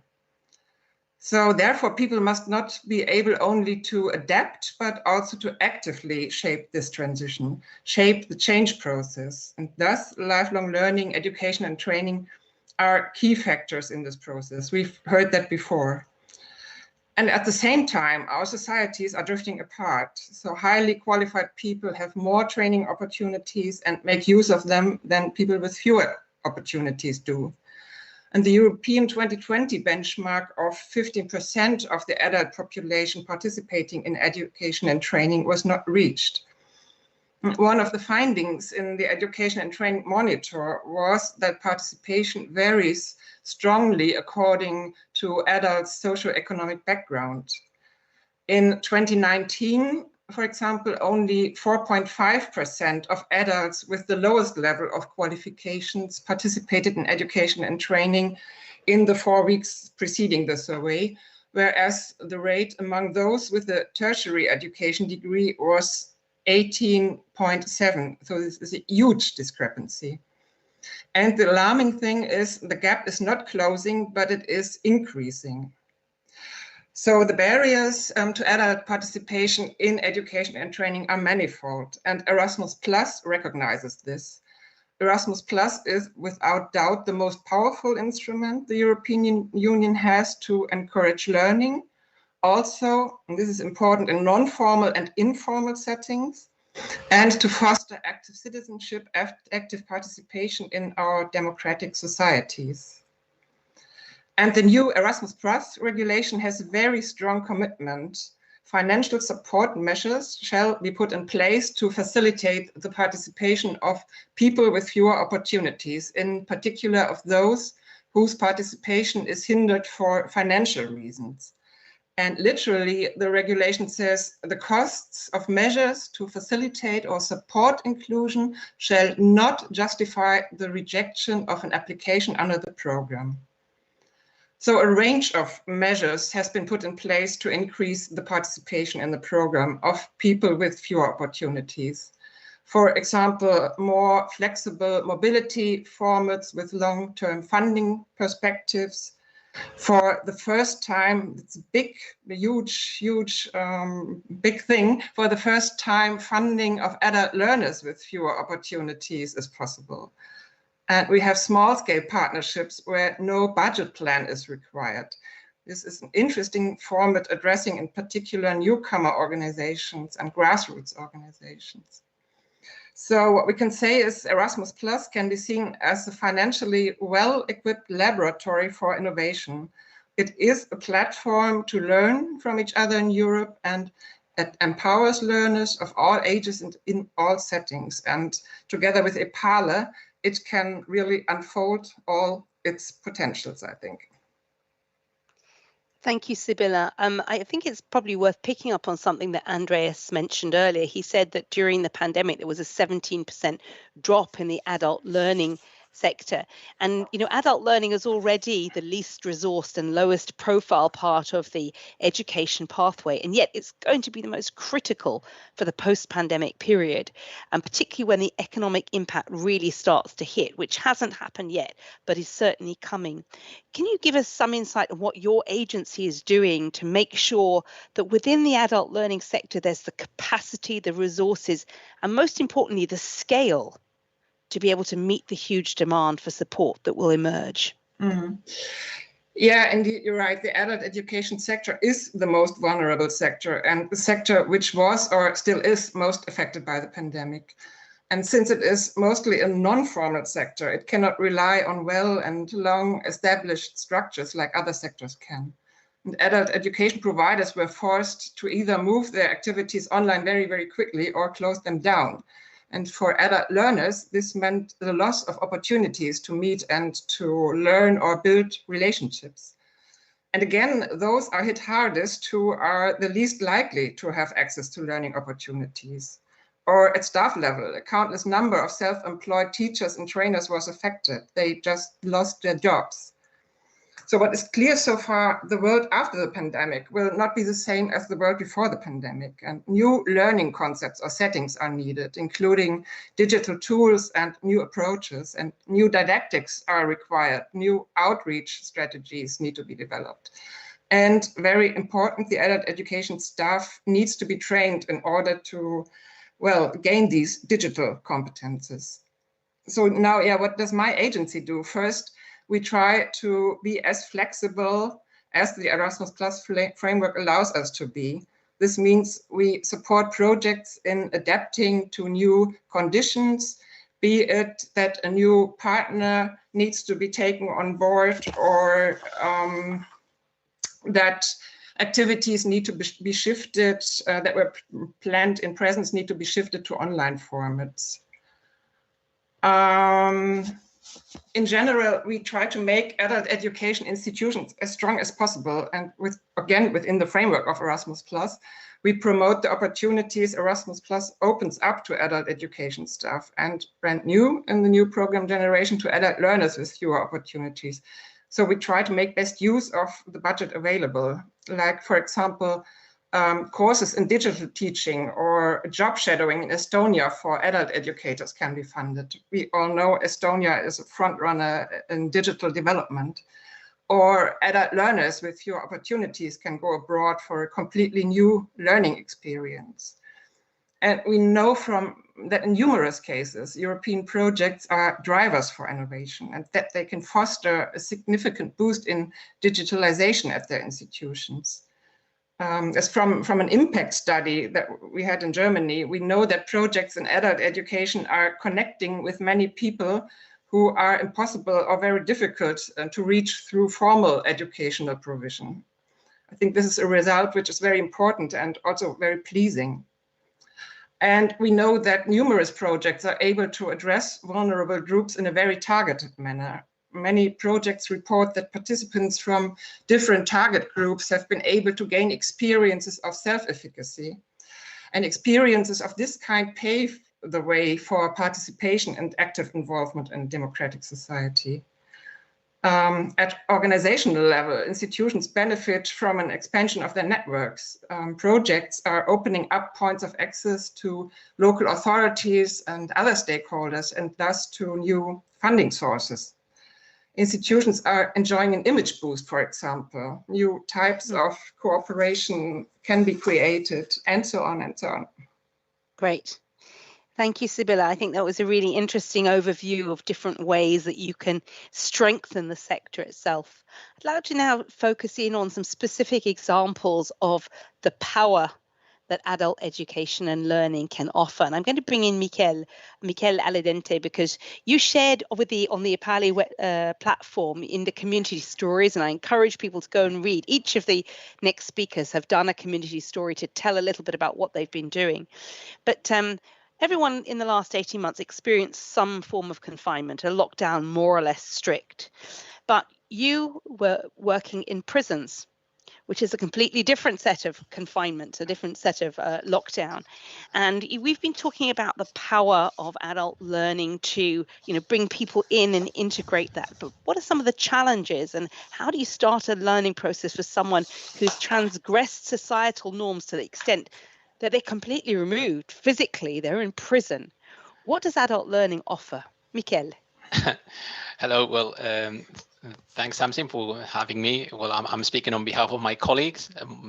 Most of them are watching, and well, thanks for giving us the opportunity to talk about a specific way of teaching and building a community. Well, your question was about problems we face when we teach criminals, let's say it that way, and well, we don't see it that way, and we try to stay away from that vision, and we see students, of course. So that's our main goal as educators and as professionals.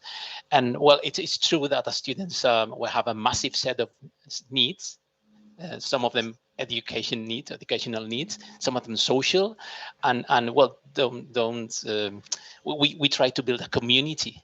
And don't get me wrong, many of our students, well, I would be lying if I said that everything's fine and easy and they go back to society and life is happy for them and they belong to a community and a society, family. That's not the case. Most of the times, our students drop out or just leave prison and get back in a few months, which is pretty sad. But if our community, the school staff and the prison system can help them, or society can help them somehow become members of a family or get a job, stay away from drugs and crime, well, that's a massive success. And maybe it's just a few. Well, that's a way to try to integrate them. And just most of I'm a secondary teacher, but most of our students are practically illiterate or just primary students, and it's very important for them to be able to write letters, because we technology and the internet, which is it's mainstream nowadays, that's impossible for them in Spain. So being able to write letters or getting ready to help their children doing homework or reading and writing or understanding homework or books, that's massive. So we have that.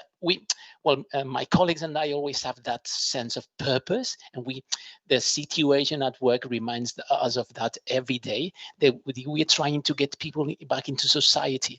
And well, as I said before, they're inmates, but our students can go back to society, get a job, and then, reinsertion means that if we succeed, our society does as well, because they can go back to a place where they felt didn't belong, or maybe crime was the only option or a bad choice. So that's mainly what we feel. All right, we try to build a community, and of course, in some cases we can't help seeing some of them as criminals, but most of the time we are just building a community together and trying to get that link to get them back to society.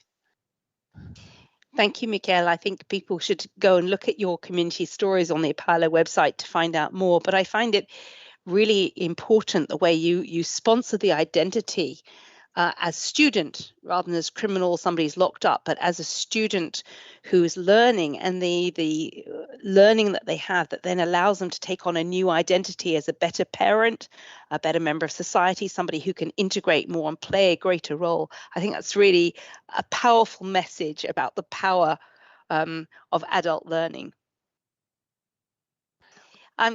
Thank you, Michele, and people will have a chance to, I remind you all, please put your comments and questions for Michele and other members of the panel on the EPALE website. You needed to register to put your comments, but then you can also see what other people said.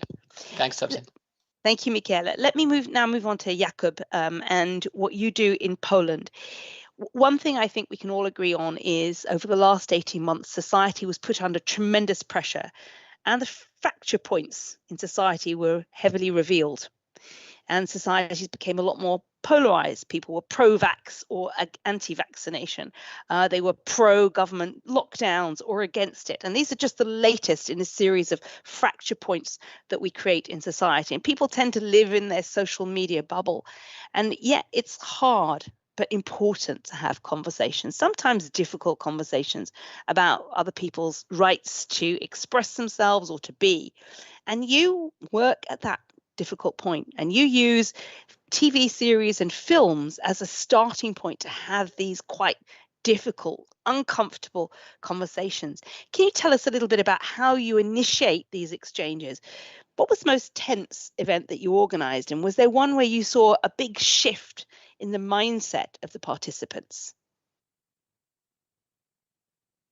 Hi, yes, hello. Thank you for having me. First of all, I will try to answer it step by step. So, first of all, what is the most important thing during the process is to realize that we treat film and TV series not as a piece of art, but as a tool to speak about reality, to speak about human rights, sustainability, etc. So, my mission is to encourage people to feel comfortable to speak about movies, to speak about TV series, but not in a film way analysis, but more in a social way analysis. We speak about how we feel about some titles, what this title makes feel, what's make with us, why we feel comfortable or why we feel uncomfortable. So it's sometimes hard, but this is a good start to talk about human rights, which it's super important, especially in Poland right now, when we have very, very big crisis and this polarization in Poland, like super strong. As the event that raised the strongest tension, I think it was the debate on LGBTQ plus rights that we organized last summer. It was a very special situation because LGBTQ community were in very bad position. It was the presidential elections and the second round, between the first round and the second round. So we have two candidates, and two candidates are showed that LGBTQ rights are not important. First one say that it's topic that we shouldn't focusing right now on it.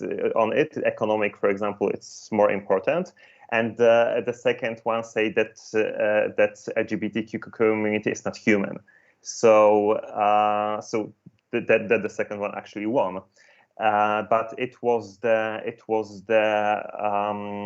important moment when LGBTQ plus community needs this meeting and can speak for themselves, but also people with different point of view meet at one place and start talking to each other. And a lot of people agreed that some borders were crossed. At the first part of the question, it's difficult to notice the change in participant in sensitive images, which I run in Zamek Culture Center, because sometimes we have a rotation among the participants. However, when I'm doing with the same method workshop at university, and I'm working with one group for a year, and we have time to trust each other and to speak for ourselves, there is sometimes quality changes in some person. For example, I have a story of student who at the beginning had very Islamophobic attitude, but after the year of watching movies, talking, analyze some critical theories, he write in his final essay how he changed his point of view and how lack of knowledge brought him to this way of thinking. So it's not a huge change. It's not like the big frequency and not a lot of people, but it's important that it's changed in a small area. Thank you, Jakub. And again, I encourage the audience to go onto the EPALE website and look at your story, which is amongst the many that you can find in the community stories, and you'll see examples of some of the work that you've done. And I think it's very interesting how what you described and also what Michael described is what I would call creating bridges of empathy that build connection to people, to help people find what they have in common rather than what separates them. And as someone, I do a lot of work in advocacy, and this is what we do with advocacy groups. We tell them when you've got difficult conversations and you have opposing views, you try to find areas of mutual interest where there are shared values, and on that you create these bridges of empathy. So thank you for that, Jakub, for the work that you do for initiating uncomfortable conversations in a safe way that allow that exchange. Let me now bring in Sylvie Moors, and apologies to the audience. The name written on the screen is not correct. You're actually Sylvie Moors from Bond zonder Naam, which is from the Flemish-speaking part of Belgium. Now, what you do connects people to build a more welcoming and friendly world, first and foremost for and with people living in poverty, loneliness and imprisonment. And of course, there's a new tsunami of loneliness as a result of everyone being confined in their own homes and not being able to have that social connection. But your story is all about reading and how being together to read and reaching out to vulnerable groups can achieve a change, but it's about so much more than that. So tell us about shared reading. Good morning, everybody. Thanks for having me. I already feel very connected to the stories that were told here by Jakub and Michael. I think we should do a project together for Erasmus+. Well, Bond zonder Naam is a social cultural movement, and that means we have a very social part in our organization where we work very concrete with homeless people, with people in poverty, with refugees, people without papers, drug addicts, prisoners, ex-prisoners. And together with them, we empower them to stand up for themselves, and together we look with them for a bed to sleep in, for a bath to get clean, for bread to eat. We help them with their papers, to learn Dutch, finding work, all that kind of stuff.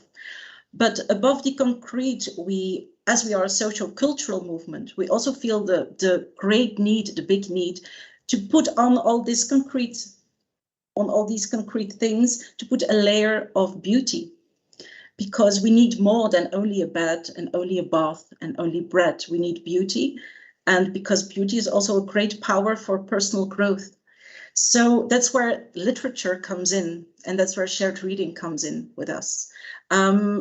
Shared reading is a method of bringing people together. It comes from the UK, from Jane Davis and the Reader Organization, that we brought to Belgium, to Flanders. And it's a very easy, though also a very slow movement, where we bring vulnerable people together to share stories with them from great literature. We read together in a group of 8 to 10 people in hospitals, in a therapeutic environment, in community centers, in libraries. Then we bring small groups together. People don't have to pay, so it's for free. You don't have to subscribe. We don't have to know who you are. You only have to get up in the morning and come for a session of shared reading. And then there is a professionally trained shared reading practitioner. And that's a person who loves literature and who loves people. That's very important. And this person shares for an hour or an hour and a half a short story, a fragment, a poem. And people in this group talk about it. They share thoughts, they share feelings, they share memories, but it's not, and that there I make the connection with Jacob, it's not an academic analysis. So it's not about what the author really means by saying this or this, it's what you feel when you hear the story. It's what you are thinking of when you hear the story. It's what reminds you of something when you hear this story or when you hear this poem. And I make the connection to Michael as well, because we say vulnerable people, but that's kind of a label. And we say we read with prisoners, which is a label, but we say we do this shared reading with everyone who wants to come. So we are really looking behind the label. We are reading with humans. So we try to see people for who they are and for who they are more than only their vulnerability. That's very important. So Tamsin, you said it's so much more. So it starts with the shared reading, but then we try to take the readers into the organization. So our readers can become a shared reading practitioner. So also when you have psychiatric vulnerability, or even if you're a prisoner, you get a chance to become involved in the organization and to show your talent in archiving all these excerpts from literature, or in being a shared reading practitioner, or in being the ambassador and trying to get people into the group. So that's the movement around it. And I heard the word empowerment. So that's what we try to do as well. The access is very important. I heard this word as well, like it's free. You don't have to subscribe. You only have to get up in the morning. And that's the only thing that we ask. So I think that's a very important part of it. And that makes that people keep coming. People keep coming. So the community of readers is getting bigger. On the other hand, we start with shared reading. And we try to show our readers that beauty is there for them. It's not an elitish thing to go to a theater. It's not an elitish thing to go to a literary festival. Writers, actors is there for the readers too. So what we do next month, for example, is in Brussels, they have a play on Madame Bovary from Gustave Flaubert. So we read some texts of Madame Bovary and on love in psychiatry. And then we go with the people to the theater play. So just to show this is for you too. People often don't know that art is for them. And that's also a movement that we try to make. It's, in short, shared reading. Thank you very much. And as we said at the beginning, it's much more than shared reading. It goes outside and beyond it. And this idea that art and beauty is for everyone, I think is really important. There's a famous quote from the UK during the Second World War, when, of course, all of government effort was on the war effort. And there were plans to cut the culture budget, because what do you need that in the time of war? And the British Prime Minister at the time was Winston Churchill, said, it's everything. Because otherwise, what are we fighting for?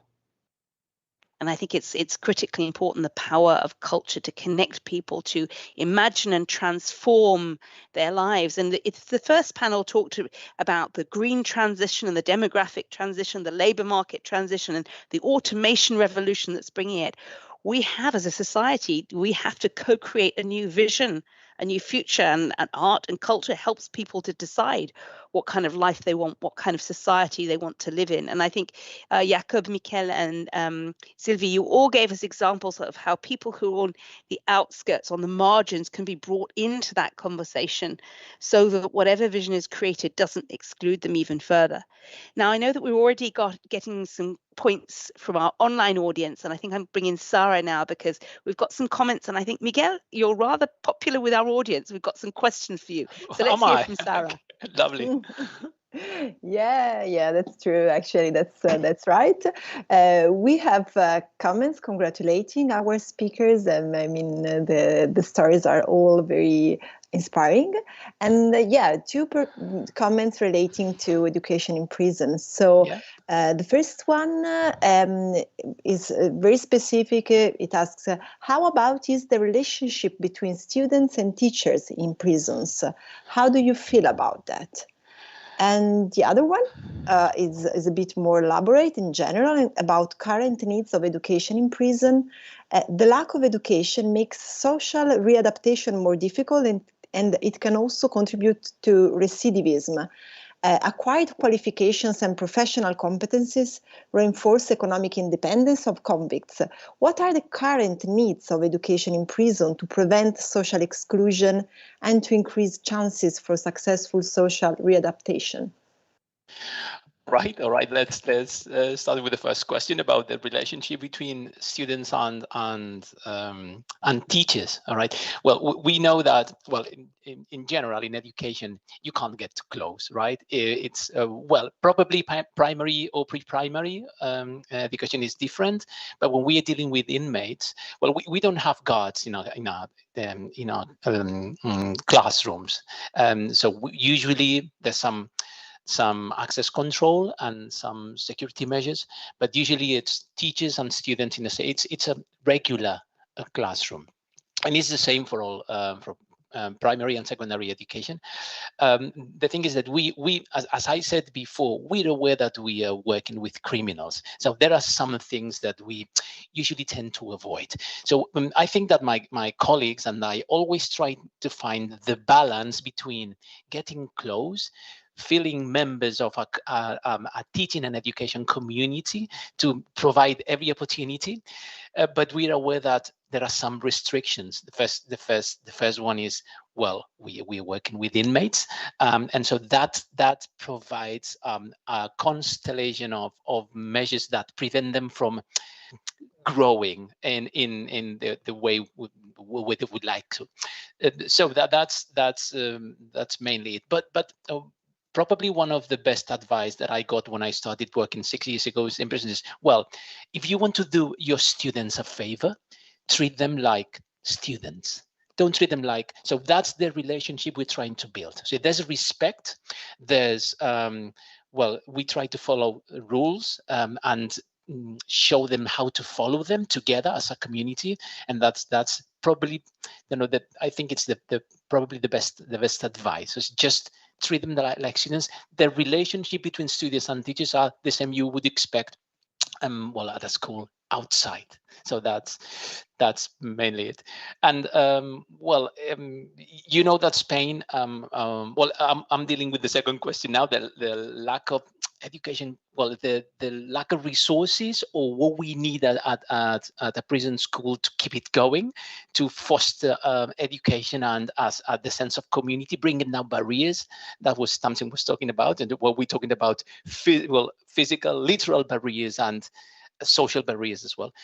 So Spain has been hit very hard by the pandemic, and there are very economic restrictions, and the budget is low.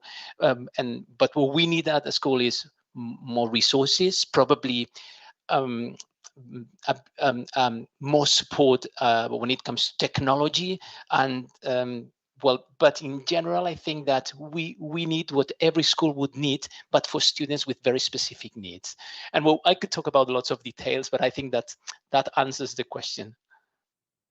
Thank you very much, Michael. Let me invite Sylvie perhaps to add in a little bit extra at this point, because you work, initially it started in a library, but you work in a number of different contexts, including psychiatric hospitals, social welfare centres, prisons, therapeutic centres, cultural centres. So obviously each of those contexts and the type of students there is different.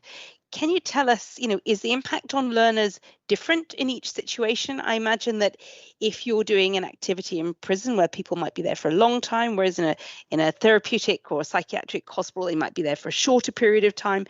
Is there a context that works best? And where do you see the most impact on the students?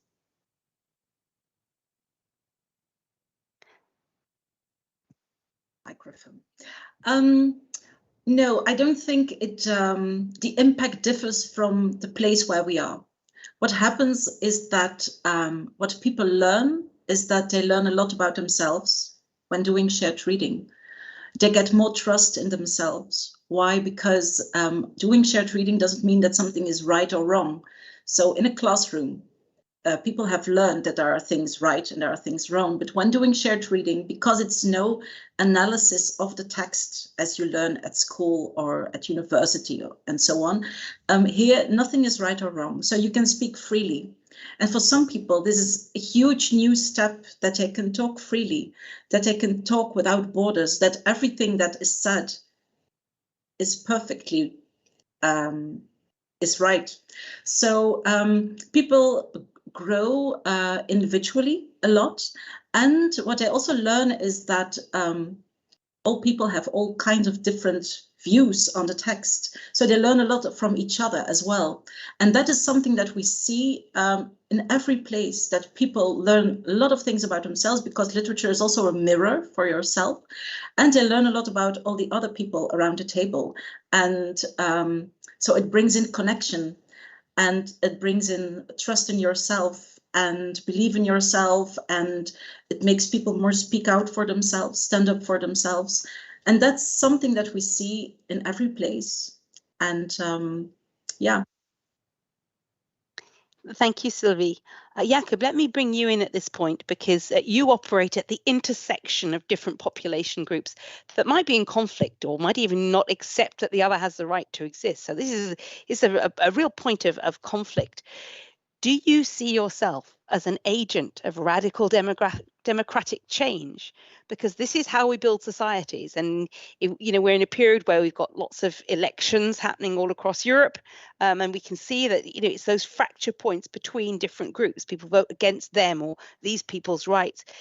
Do you see yourself, beyond an educator, as an agent of democratic change? I think that the agent of democratic change will be too much. It's not like the big change.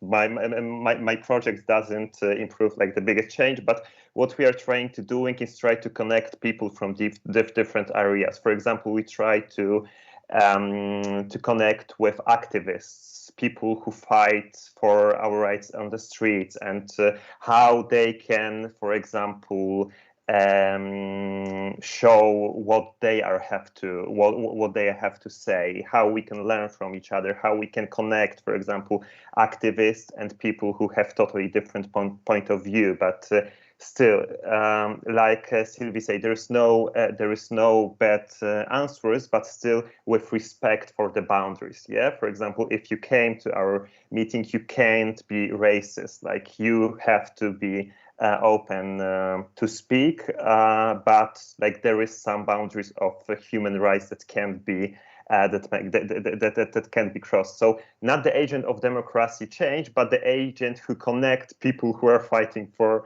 democracy change, and the person who use the institution, the power of institution, to give the place to activists, for example, to make them a good job. Thank you for that, Jakob.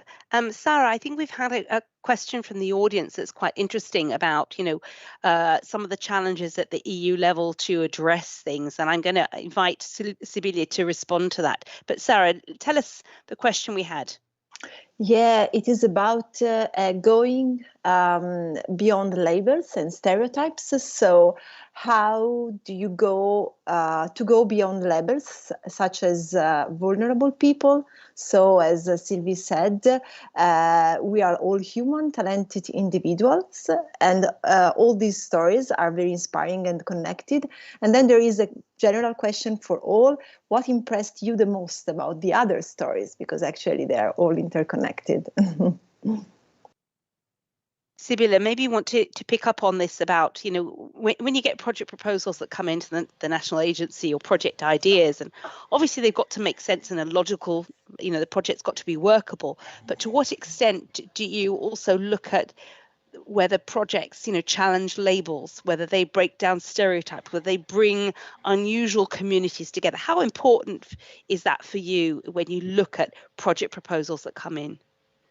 Yeah, well, the most important thing is that Erasmus Plus is an inclusive program in all dimensions. So breaking down stereotypes is also very, very important. And we look as learners, or our aim is to the aim of the program is to, well, empower people to be able to act as autonomous people, to act as and be able to be an active part of society, and not label them again. So that's very important through all the dimensions of the program. And what impressed me most, maybe it's that all the initiatives you were talking about fit perfectly into the program, and that I really would love to fund projects for just exchange or developing innovative approaches together. So that would be really, would be happy if I could attract your interest for the program. Well, that's excellent, Sibylla. Thank you. And I'm sure our panelists, is clearly exciting buzzing going on. There's opportunities to share. But Michael, Jakob and Sylvie, what impressed you most about hearing the other people's stories? Is there something you thought, that's great, I'm going to adopt that for my own organisation? Well, of course, our school is pretty specific, but of course, well, the sense of community and bring barriers down, inclusion, that means a lot. And just the possibility of getting in touch with other schools. Well, I'd like to say that it's pretty difficult for us to take our students to other countries. So it's only school stuff.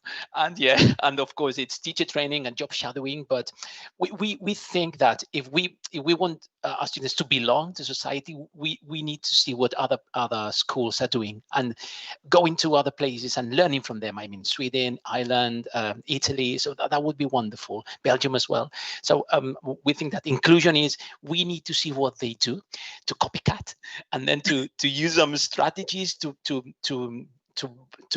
take barriers down and to keep bringing or building a community. So yeah, of course, and I feel like a link in this chain, and it's all about inclusion. Even though every panelist today is talking about very specific situation or topic, but of course I feel I belong. Great, Jakob. What impressed you most listening to the stories?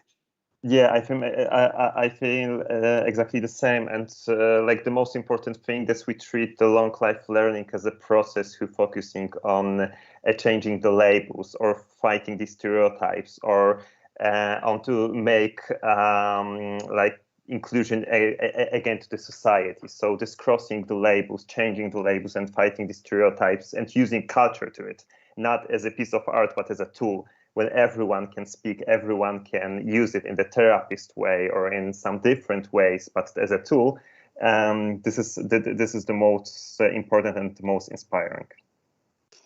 Thank you, Sylvie. What impresses me most now is that we have a strong connection on belief in learning, belief in people, and belief in beauty.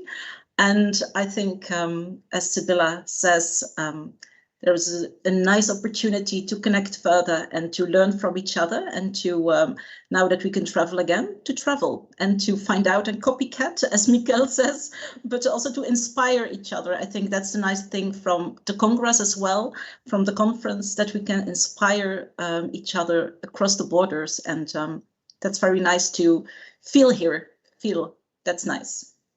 Thank you. And in our last 5 minutes, I'd like to ask all of you to just reflect a little bit on some of the challenges we have in trying to recover from this pandemic. There is going to be an enormous mental health tsunami to deal with: loneliness, depression, social isolation, social precarity, people who've lost their jobs, people who've lost family members or been severely sick. So we're really looking at a society in trauma. And this is an area where each of you, in a different way, have experience of developing micro levels of resilience in individuals that build up to something bigger. So, what do you see as the big challenges over the next 2 to 3 years, where you see that the types of things you could do could create an answer? And Sibylla, I'll start with you, but I'll invite each of the panelists to see where you see adult learning could contribute to helping people and society to get through what we've just experienced. Sibylla. microphone. Yeah, I think, well, looking at one of the actions we are funding in Erasmus Plus is mobility of staff and brand new mobility of learners as well. And at the moment, mobility is absolutely down. So that is a big task to keep it going again and to reestablish all the relationships which were lost during the pandemic, the international networks that they can take up the work again, that all these connections are not lost. This is really, really important thing. And well, yeah, to keep it going again, that's very important. Thank you. Mikkel. Unmute yourself. Yeah, microphone, yeah. Sorry, well, I could talk about,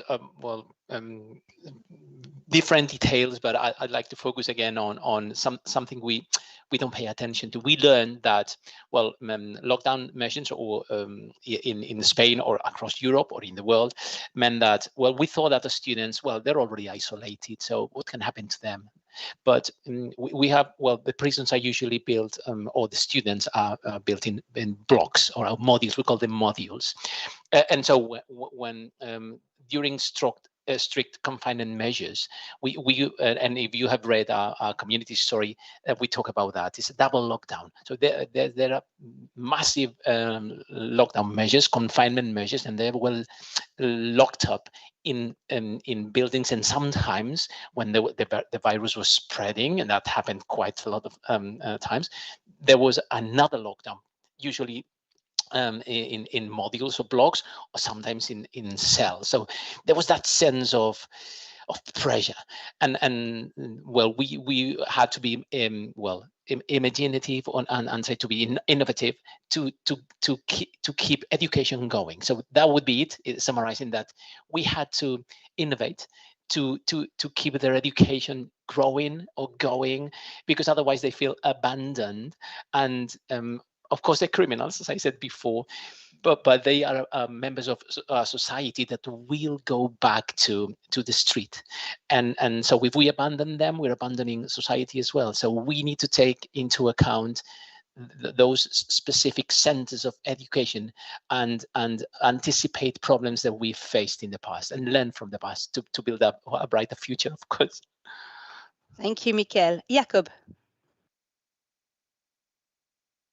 Okay. I think the most important thing is to make a long life education make as important part as the other sectors like economy or health, and show that there is not separate sector, but they are connected. Like culture can be connected with health, and especially after COVID and after the pandemic, being together, talk about things using the culture is super important and can help us with fixing the situation that we have to struggle right now.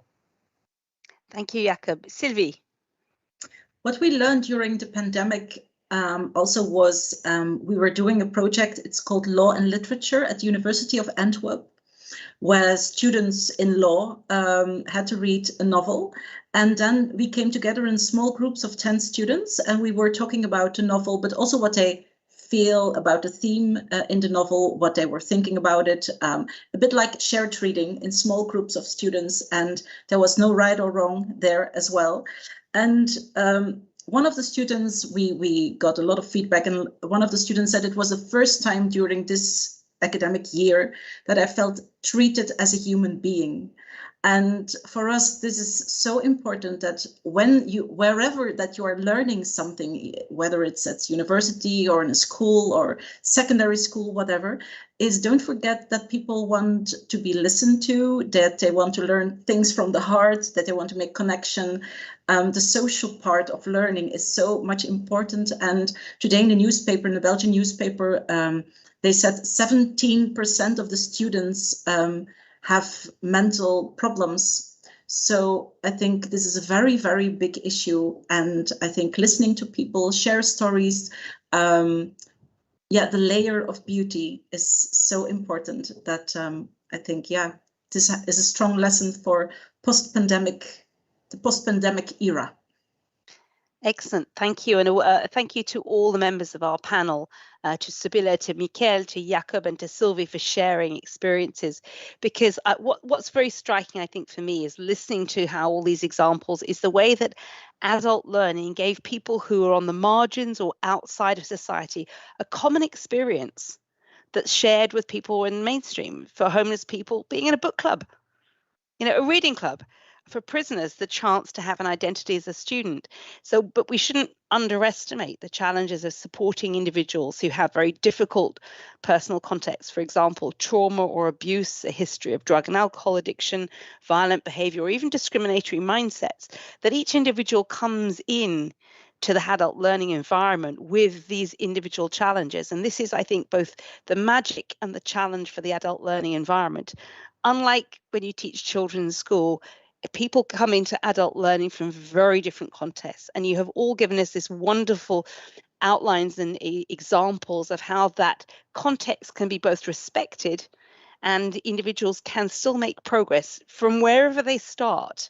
There's still an opportunity. I take that as a real inspiration from this panel. So I warmly thank all of you and encourage those of you who are watching, go onto the EPALE website and read the community stories. These are just a few of many inspiring stories telling what can be done through adult learning.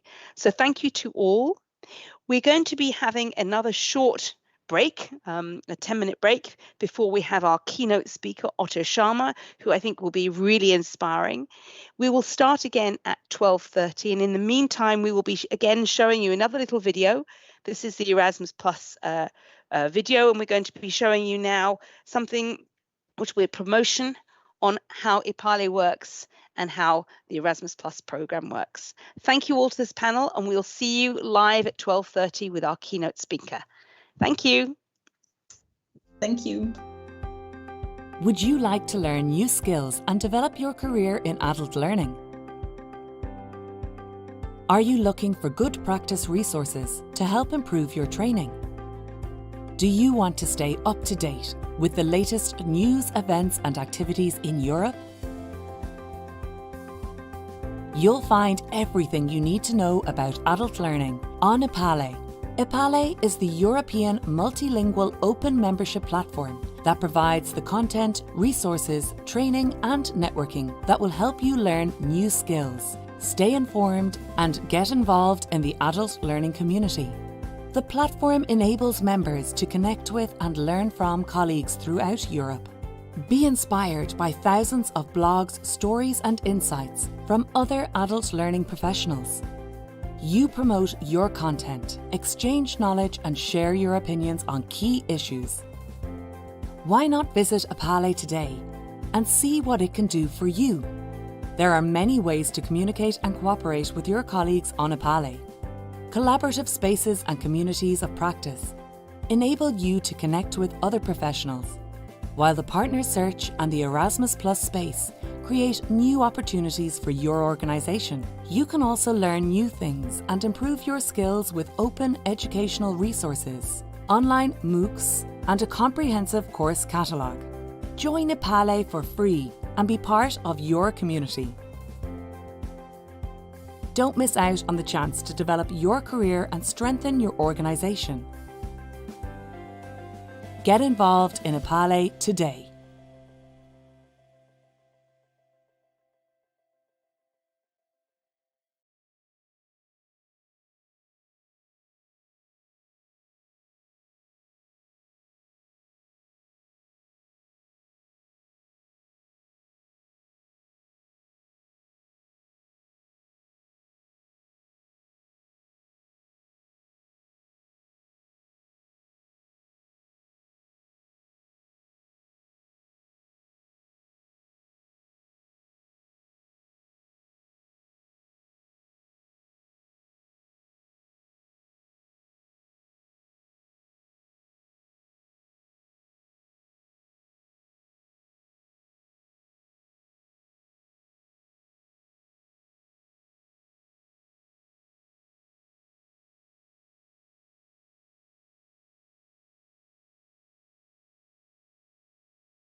Hello, everybody, and welcome back. I'm delighted to introduce our keynote speaker for today, and a particular thanks for getting up very early to be with us because he's in a different time zone in the United States. So welcome to Otto Sharma, who is the senior lecturer at the MIT Sloan School of Management and the co-founder of the Presencing Institute. So this conversation is entitled Learning from the Emerging Future. Now, in your book, Theory U, Learning from the Future as It Emerges, you invite us to see the world in new ways. What we pay attention to and how we pay attention, both individually and collectively, is key to what we end up creating. Now, of course, there's a sector that really knows how to get our attention and keep our attention is the people who do marketing and advertising. But do you think in the area of policy making, we should be more aware of our attention and where that lies? Well, we definitely should. And so good afternoon, everyone. I would say this week here, I don't know how it was covered in Europe, but this year, this last week here in the United States was Frances Hogan, her testimony on Facebook. And the whole Facebook story is really about illuminating the blind spot, what is actually driving our attention, which is the algorithms. And so that right now, the algorithms have been hidden away from our attention. But in reality, what her testimony does is that it's put that the algorithms, in other words, what it is that's put in front of our attention are more put into the center of our democratic attention, of our democratic conversation. And in that way, of course, it is all about policymaking, because the whole attention economy today, which is that a company like Facebook is $1 trillion company with virtually no oversight, because kind of the CEO is also the owner, right? And there is virtually no oversight, that societies around the world outsource their whole communication process to a single person with no oversight that is building $1 trillion company is astonishing in itself. And it's based on, an agreement that never happened. And the agreement is that big data and big tech can turn human experience into data and analytics that are then sold for profit to other companies in order to manipulate behavior and attention on the level of the collective, which, as we all know, works beautifully, which is the reason why it's $1 trillion company. But at the source of that $1 trillion company is a contract that never happened. And that's in our blind spot today. And that's probably the most important blind spot we have in policymaking. And interestingly, it was Europe, right? That awareness is not in Silicon Valley. It's not in China. It's not in many other tech-driven places. But it was, interestingly, Europe kind of that has been at the forefront of the policymaking there. But I think what we have seen so far is just the very beginning. And the last round, when kind of Europe made some regulation in this direction, it was replicated in California right away. So I think there is a quick takeoff from some of the other regions. And that's certainly a really important one that this week and in these days is very much in the center of global attention. Thank you for that. And you mentioned the attention economy, and I know that I spend a lot of time working with advocacy groups and campaigners. And one of the things that supposedly was going to be the part of the democratic aspects of new tech was that in this attention economy, everyone had the same power. You had power as an individual about, the consumer choices you made. You had, because companies and even politicians were going to compete for your attention. It was going to be the great leveler. And I remember when the big tech companies were formed, they were going to be do no evil. They were seen very much as this was going to be a balance for society. It would be open, it would be create transparency, it would be an end to this corporate secrecy. And as you said, this week we've seen it's absolutely the opposite. And Europe has, you're right, attempted to look at how you can create a human-centered digital environment. But even within Europe, we have this dynamic tension between the need for an ethical approach to regulation of data and tech. And the other side is, if we don't win the race against China or the United States, we won't be competitive anymore. So we have this dynamic tension, even in Europe, where there is still an emphasis on ethics and human rights. Can you tell me a little bit about how your book Theory U helps us to address this and deal with some of these dynamic tensions that exist?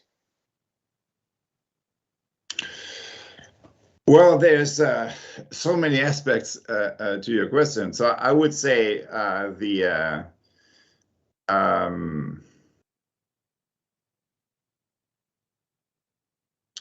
yes, you're absolutely right. At the source of, I mean, famously, Google had that one as one of their organizing principles until it dropped out.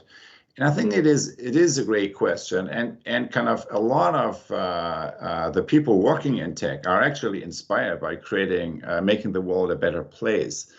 But then somehow these efforts got hijacked, right, by an awareness that is just limited to empire building. That's kind of just organized around ecosystem awareness. And I think one of the great books that is describing this development is Shoshana Zuboff's The Age of Surveillance Capitalism. And but of course, that is not the only possible trajectory, right? So, there could be, and I would say kind of it's an evolution. The problem is not technology in itself. The problem is the underlying human intention that we use to design, distribute, and deploy technology. That's the problem. And I think if that intention is just based on ecosystem awareness, we just create more of the same. But if it is based on ecosystem awareness, that means kind of on a democratic awareness that is serving the well-being of all, then then technological environments will be designed in a different way and will have an impact that is more evolving with human awareness and human consciousness. So in other words, they will create kind of more like environments that allow us to see ourselves through the eyes of others and to see ourselves through the perspective of the whole. And when I talk about awareness-based systems change and awareness-based leadership, then that is based on my past 20, 25 years of experience as an action researcher. Action research means kind of that you need to participate in change initiatives to really understand them and to surface the knowledge that matters today. And the two main things that I learned, the 2 or 3 main things that I learned in these years is, number one, you cannot change a system unless you transform consciousness. So in other words, you cannot change a system unless you transform the awareness based or the mindset based on which people are operating inside these systems, unless that mindset is shifting from ego to eco. In other words, from a silo view to a systems view. Systems view meaning kind of including the perspectives of others into that. And so that was one learning, right? That, and kind of all of us probably have been in change initiatives where some outer structures are changed, process, or a new boss, or kind of Now the unit is divided in even more pieces, or something is being merged, whatever it is. But if that outer structure and outer process doesn't come together with the interior dimension, doesn't come together with a shift of the way we think, we pay attention, and we connect, we converse with each other, then the same people create the same problems, just in a new structure, right? So we have all seen that. So that interior dimension, right, bringing that interior dimension and really shifting mindsets, or shifting human awareness, or shifting consciousness, as I said before, that really is the core of many deep change processes today. So that's the first thing that I learned. The second thing that I learned is on the how, because if that's true, the real question is, how do you actually do that? What is facilitating? So how do you construct a learning environment that allows this ego to eco shift from ecosystem awareness to ecosystem awareness to happen, which of course we know needs to happen in so many places right now. And what I learned there is also something very simple, which is that you cannot change or transform consciousness unless you make a system sense and see itself. So you cannot transform consciousness unless you make a system see and sense itself.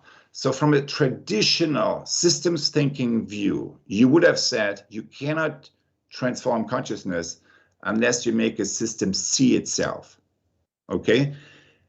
But that's so that's a step in the right direction, but I don't think that's radical enough, because often when I only see what's broken with the system, say I have a systems map and I know what's broken with you and so on, it's still stuck here in the head, right? It doesn't, and we know that the big problem we have in society is the knowing doing gap. We know everything that should happen, right? Environmentally and all these things, but we are not enacting it collectively, right? We are still kind of reenacting the old pattern. So on a level of the collective, we have a disconnect between the head and the hand. And whenever in a system you have a disconnect between the head and the hand, the leverage point for transforming that broken relationship or this disconnect is the heart, right? Is connecting to the knowing of the heart. And so that's why the second word is so important.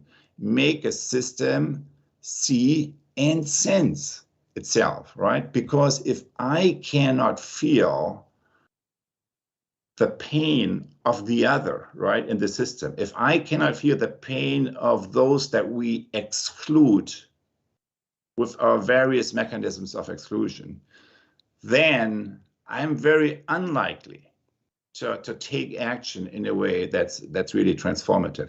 So that's make a system see and sense itself. It means you need to build learning environments that allow us, right, as a that could be on the level of the city, right? Kind of when you think about the donut economy, that can be on the level of a country, or on a level of the EU. It can be on a global level. Making the system see and sense itself, looking into the mirror of the whole and beginning to recognize how I, in my everyday behavior, is contributing to the bigger problems that we face there. So I think that's the role, of course, where technology could play a great role, right? But then, of course, the way technology is created today is a one-way mirror, right? So there's like the tech teams see everything about what's driving our behavior. It's so effective. It's shockingly effective. And then they can manipulate behavior on an economic, but also on a political level, as we know. And that's what's being sold. But what we need is not the one-way mirror. What we need is a real mirror where we as communities can look into the mirror and become aware of, right, the disconnect, say, between head and hand, and then be able to transform that. That's what's necessary, and that's why the democratic the leverage point, I think, for the years and the decades ahead, and the leverage point for the policy making of the future that you talked about, is about realigning attention and intention.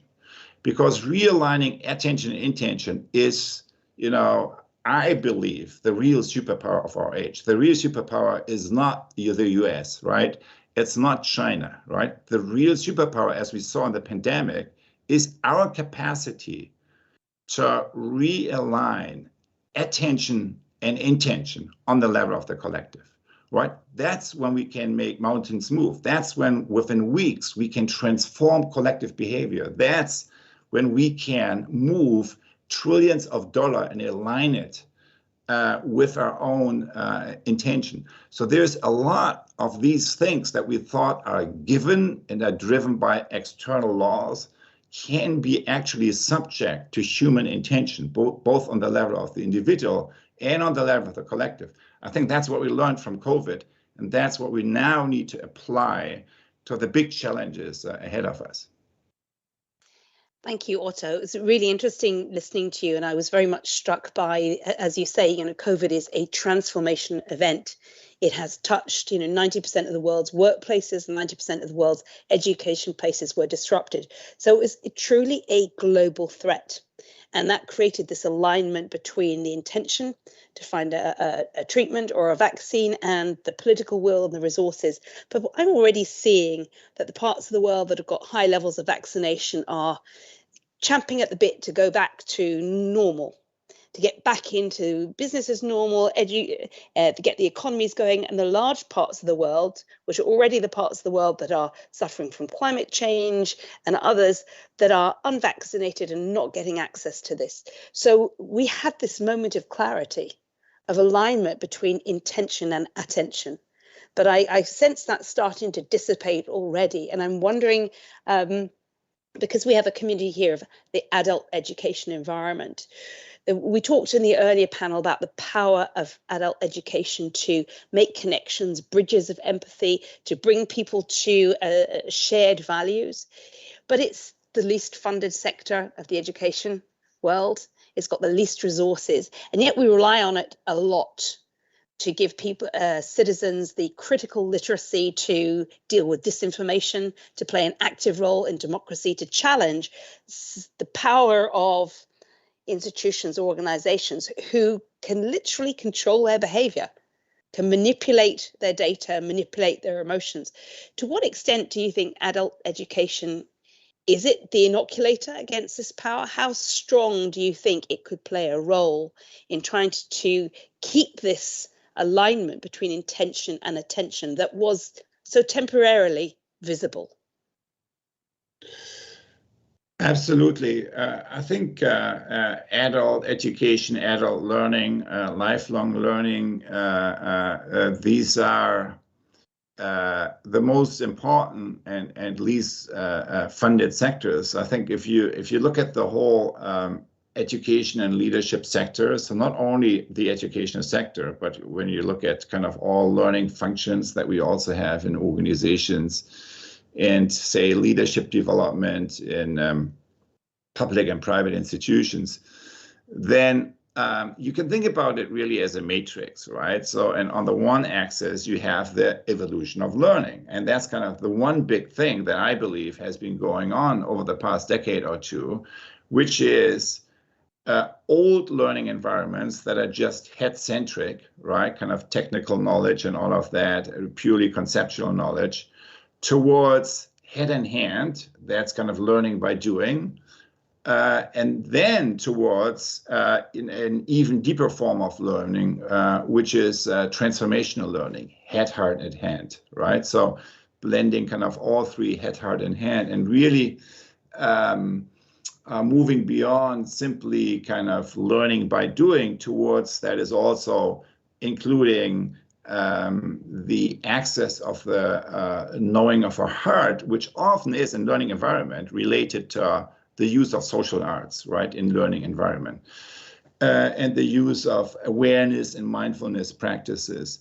So that's one dimension, deepening the learning process from head-centric to head, heart, and hand. And the other dimension, I would say, is, who is the learner, right? Is it just the individual, or is it groups? Is it, circles of people, right?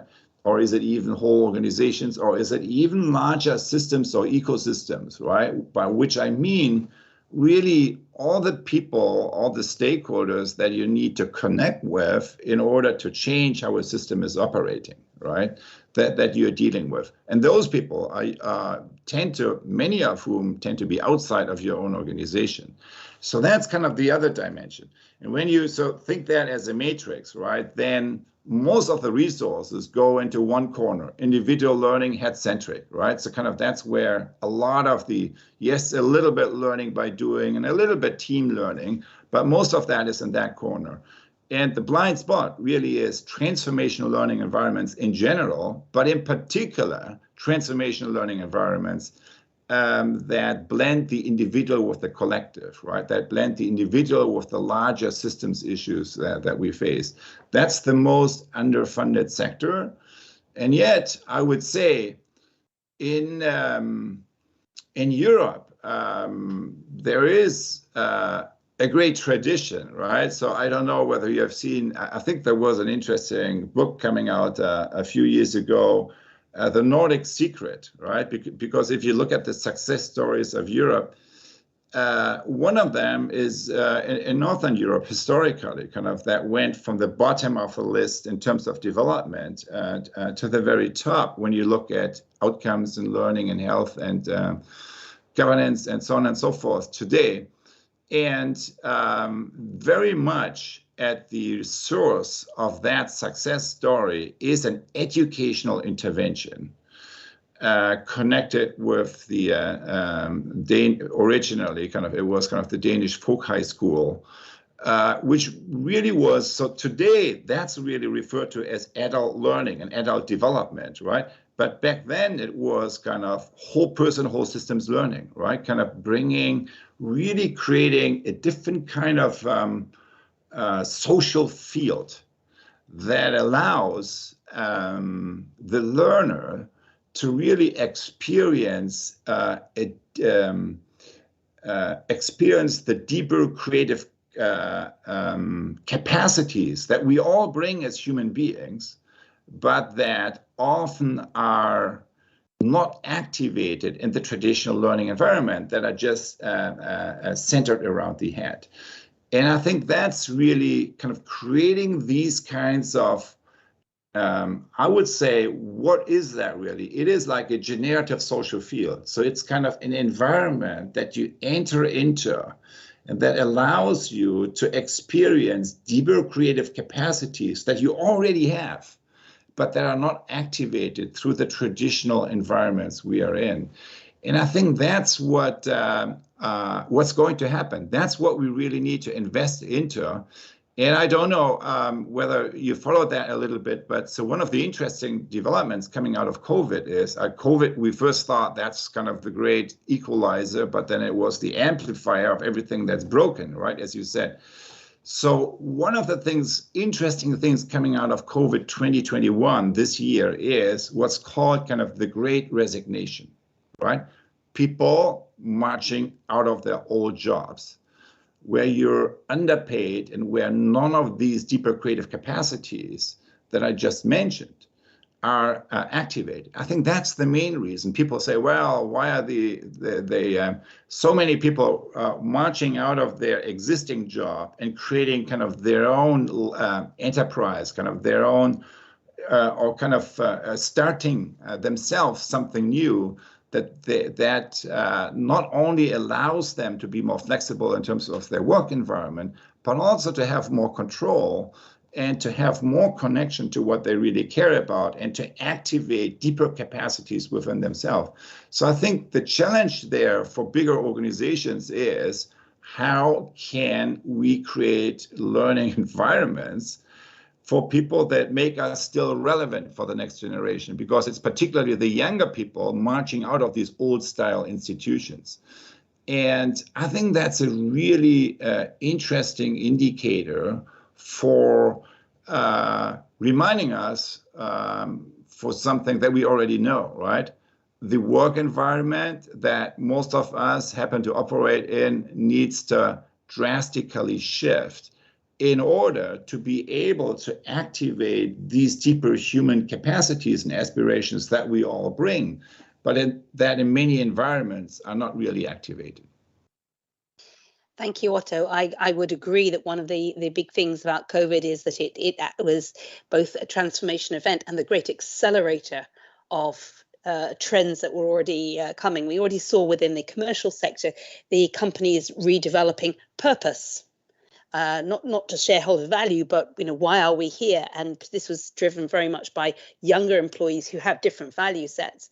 And so you had the evolution of the B Corporation. I think that was starting, but as you say, COVID forced people to say, if life is short, is this where I want to spend the rest of my time? And there was certainly a reconnection with green spaces, the power of families, because suddenly we saw people with their caring responsibilities, their kids, their families, their pets, and it reconnected people in a different way. But we have a question from the audience, and I'm going to bring in Sarah to ask this question. Sarah, would you like to go ahead and share the question from the audience? Yes, of course. We have this question for Otto. It's a question that allows you maybe to elaborate a bit on what you were telling just now. Are we as individuals and as a society equipped to embrace new patterns, see and sense ourselves, and cope with disruption? Thank you, Sarah. Tough one, Otto. Are we ready as individuals and society for change? Well, no and yes, right? So when disruption happens, there's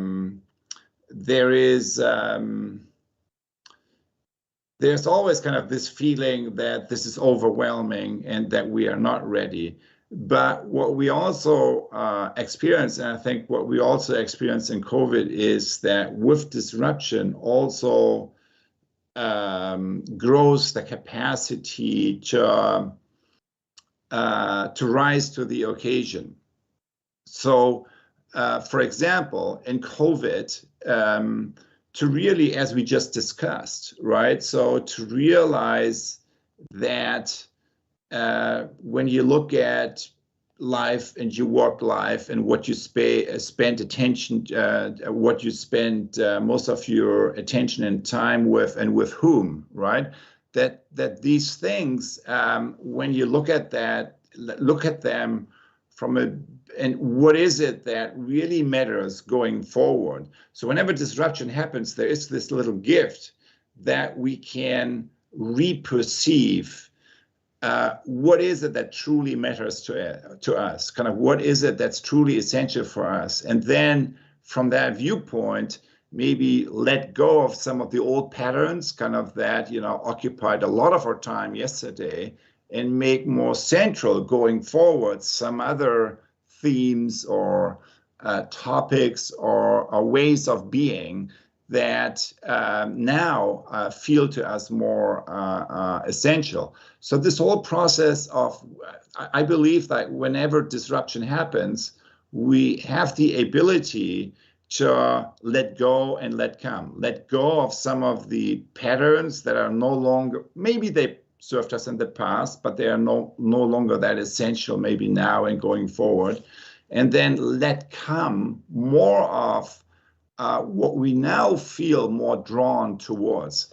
And I think that's really this underlying question of how do we as human beings relate to the future? And I think that makes us really kind of, so we are the one species, right? That has this special relationship to the future. And so sometimes future is confused with what future studies tells us, right? Or what some expert tells us. But mostly that is just extending the past into the future, looking at the trends and then seeing, well, that's what's going to happen tomorrow. When I talk about future, I mean something very different. I mean something that's very personal, right? Because when you talk to the real innovators, right, in science and technology and society, you realize that there is a deeper connection that we can have to our future. And it is more like a future that I believe is accessible to all of us, that has to do with where do I, in my life and work, sense a future possibility that depends on me in order to come into reality, right? So where in my life and work do I sense a possibility of the future that depends on me in order to manifest? And I think that's a question that's very personal, but it's also very powerful, because the more I connect with this field of resonance, and at the end of the day, all transformative learning environments are learning environments of resonance, where we not only project things out, but we begin to sense what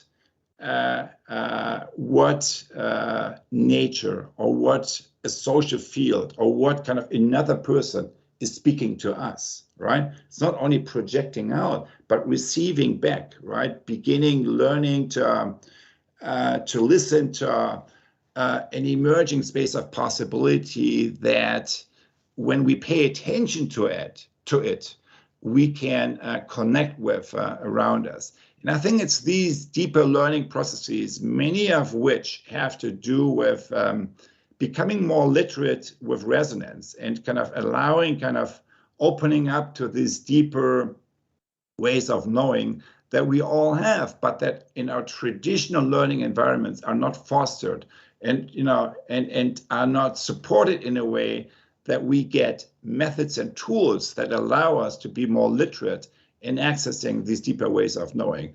That's what I would say is deep learning. That's learning processes that would address the most important blind spot today that I believe exists in our learning environments, which is transformation literacy. So what I mean with transformation literacy is the methods and tools that allow us to connect with future possibilities, to activate or to connect with our, not only a sense of what I really, really would like to do, but also to connect with our action confidence, to step into this uncharted territory. Because most people today, let's face it, know that we live in an old system that's hitting the wall, right? Most people want to be part of a new story, but they don't know how. And what's missing is transformation literacy. It's the methods and tools that not only allow us to sense what it is that's actually wanting to happen in our life, but then also to activate the action confidence to step into that uncharted territory. And today, in many institutions, what we see is people sense already something different needs to happen, but there is the voice of doubt, and a voice of cynicism, and a voice of fear that prevents us from taking this step into this uncharted new territory. And that's where action confidence and this deeper transformation literacy, I think, can help us to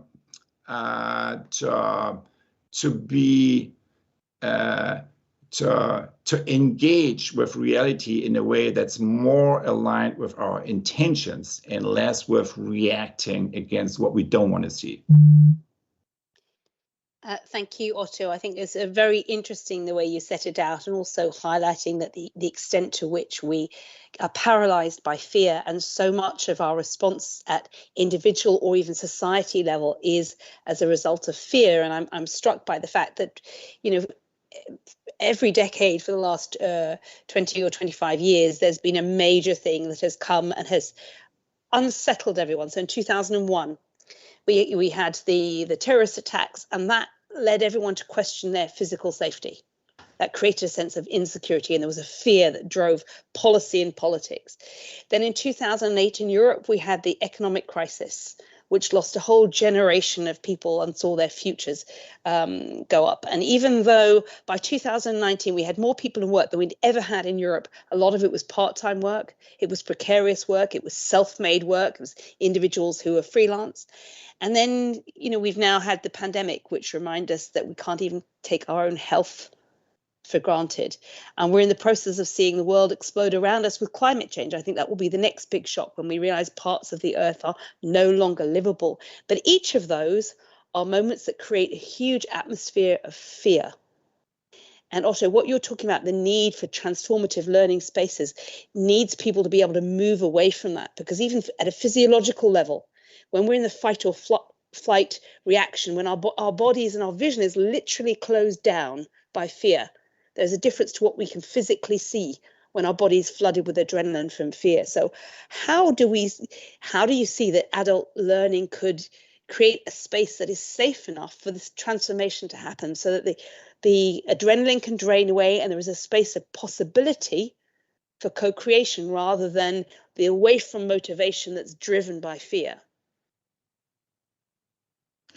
Well, just, to add one more data point, I'm teaching currently a class here at MIT ULab, so around pretty much the same issues. And then it's a bigger group of students, kind of both MBA and many mid-career professionals from MIT and Harvard. And then, so after going through all these other questions, right, in the end, so there was 2 questions, right? One was, what's holding you back, right? And the word, so everyone was giving the answers, right? So we did that online, and then kind of the analysis of that, the word cloud arising out from that is one word in the center and everything around. The word in the center is fear. And then, so what would support you to deal with that and to step into that? And there was, interestingly, what was the most interesting thing about all these answers were, there's nothing external, right? All of these things that it takes to deal with that are like, so it's support. So it's stuff we can do when we just organize as a community that we can help each other with, right? It's very organizable, right? When you think about, so in other words, the support is for most of us that, we need an environment where people see us in our capacities, who we really are, right? A capacity of deep listening. We need kind of people who understand that, us, kind of who can support us in some of these steps and struggles and so on. So we need basically a generative social field, I would say, relationships that are really designed for support in situations like that. And that may not be everything. So I think there's obviously also economic drivers and that. But I would say what it was interesting how important fear is as an inhibitor, and then how much we can actually do from a small group and relationship perspective that would mitigate some of these disabling forces or inhibiting forces. So I would say the voice of fear is something, the first step of dealing with the voice of fear, and maybe the most important one is seeing it as voice of fear. Because usually, right, so we are driven by these voices without being aware of that. And that's kind of the one-way mirror, right? It's like kind of Facebook, right? Driving your behavior without you seeing it, right? So, and the moment you see it as what it is, so that's kind of bringing it to your attention. It's bringing it to your awareness. And in that moment, you already begin to develop other options, how to deal with it, because you realize that's not me, it's it, right? It's kind of, so I'm not my fear. I have a voice of fear. But I am not the voice of fear, right? So I can notice it, and I can maybe pick up some important information from that voice of fear, because the voice of fear is usually driven by some valid concerns, right? And then they can be addressed, and we can move forward together.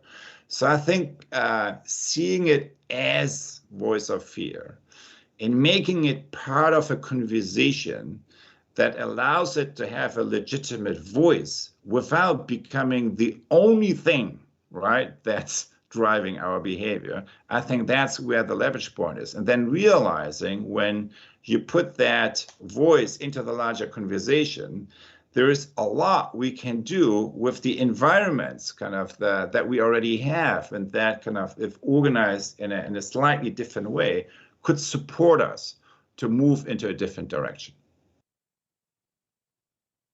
Excellent. Thank you very much, Otto Sharma, for spending some time with us today. It's been absolutely inspirational and empowering, because you took us to the point where we can see the fear and we recognize it, but we don't allow it to control us. We allow it to be just one input, and we hear what it has to give us as information, but that just becomes one input that we can align with where we want to go. So I think this gives us a really great point to end our day. We started this morning looking to see how adult learning could foster a more inclusive and sustainable future for Europe. And I think you've taken us to the point to remind us that we have this incredible cognitive capacity to collaborate. And when we align intention and attention, then there's no stopping us. You know, we can outthink a virus, but only if we collaborate together. So thank you very much, Otto. And of course, we'll share links to the audience, to your book and some of the work that you're doing, so people can follow up on this. Thank you all to the audience for participating today. It's been a fantastic, inspiring day. I hope you enjoyed it. Please feel free to share your comments and your questions. Tomorrow, just to give you a little highlight of what's coming, we have a keynote by Davina Meigs, a professor of media sociology and literacy at the University of Sorbonne Nouvelle, and a founding member of the European Communication Research and Education Association. And she's the president of an NGO called Savoir Devenir. And we're going to be talking more about this important interaction between humanity, media, and literacy. We'll also have a panel discussion on digital activism and democracy, and in EPALE talk, another panel on active aging and intergenerational cooperation in education. Don't forget, we have a user survey. We are delighted that we have just reached 100,000 registered users, and there's 200,000 people who visit the EPALE website every month. We want to know how we can make that better, how we can involve you more. So please go on to do the user survey, and you'll see the QR codes in the chats, in the links, or on the screen. Thank you very much today. I, of course, was the front of house, and Sarah was bringing in the voices from the audience, but there was a technical team behind the scene who I saw, but you didn't, but I know they did an amazing job at keeping it all going. Thank you all. We will start promptly with our plenary tomorrow morning at 10 o'clock. Thank you and be safe. Bye.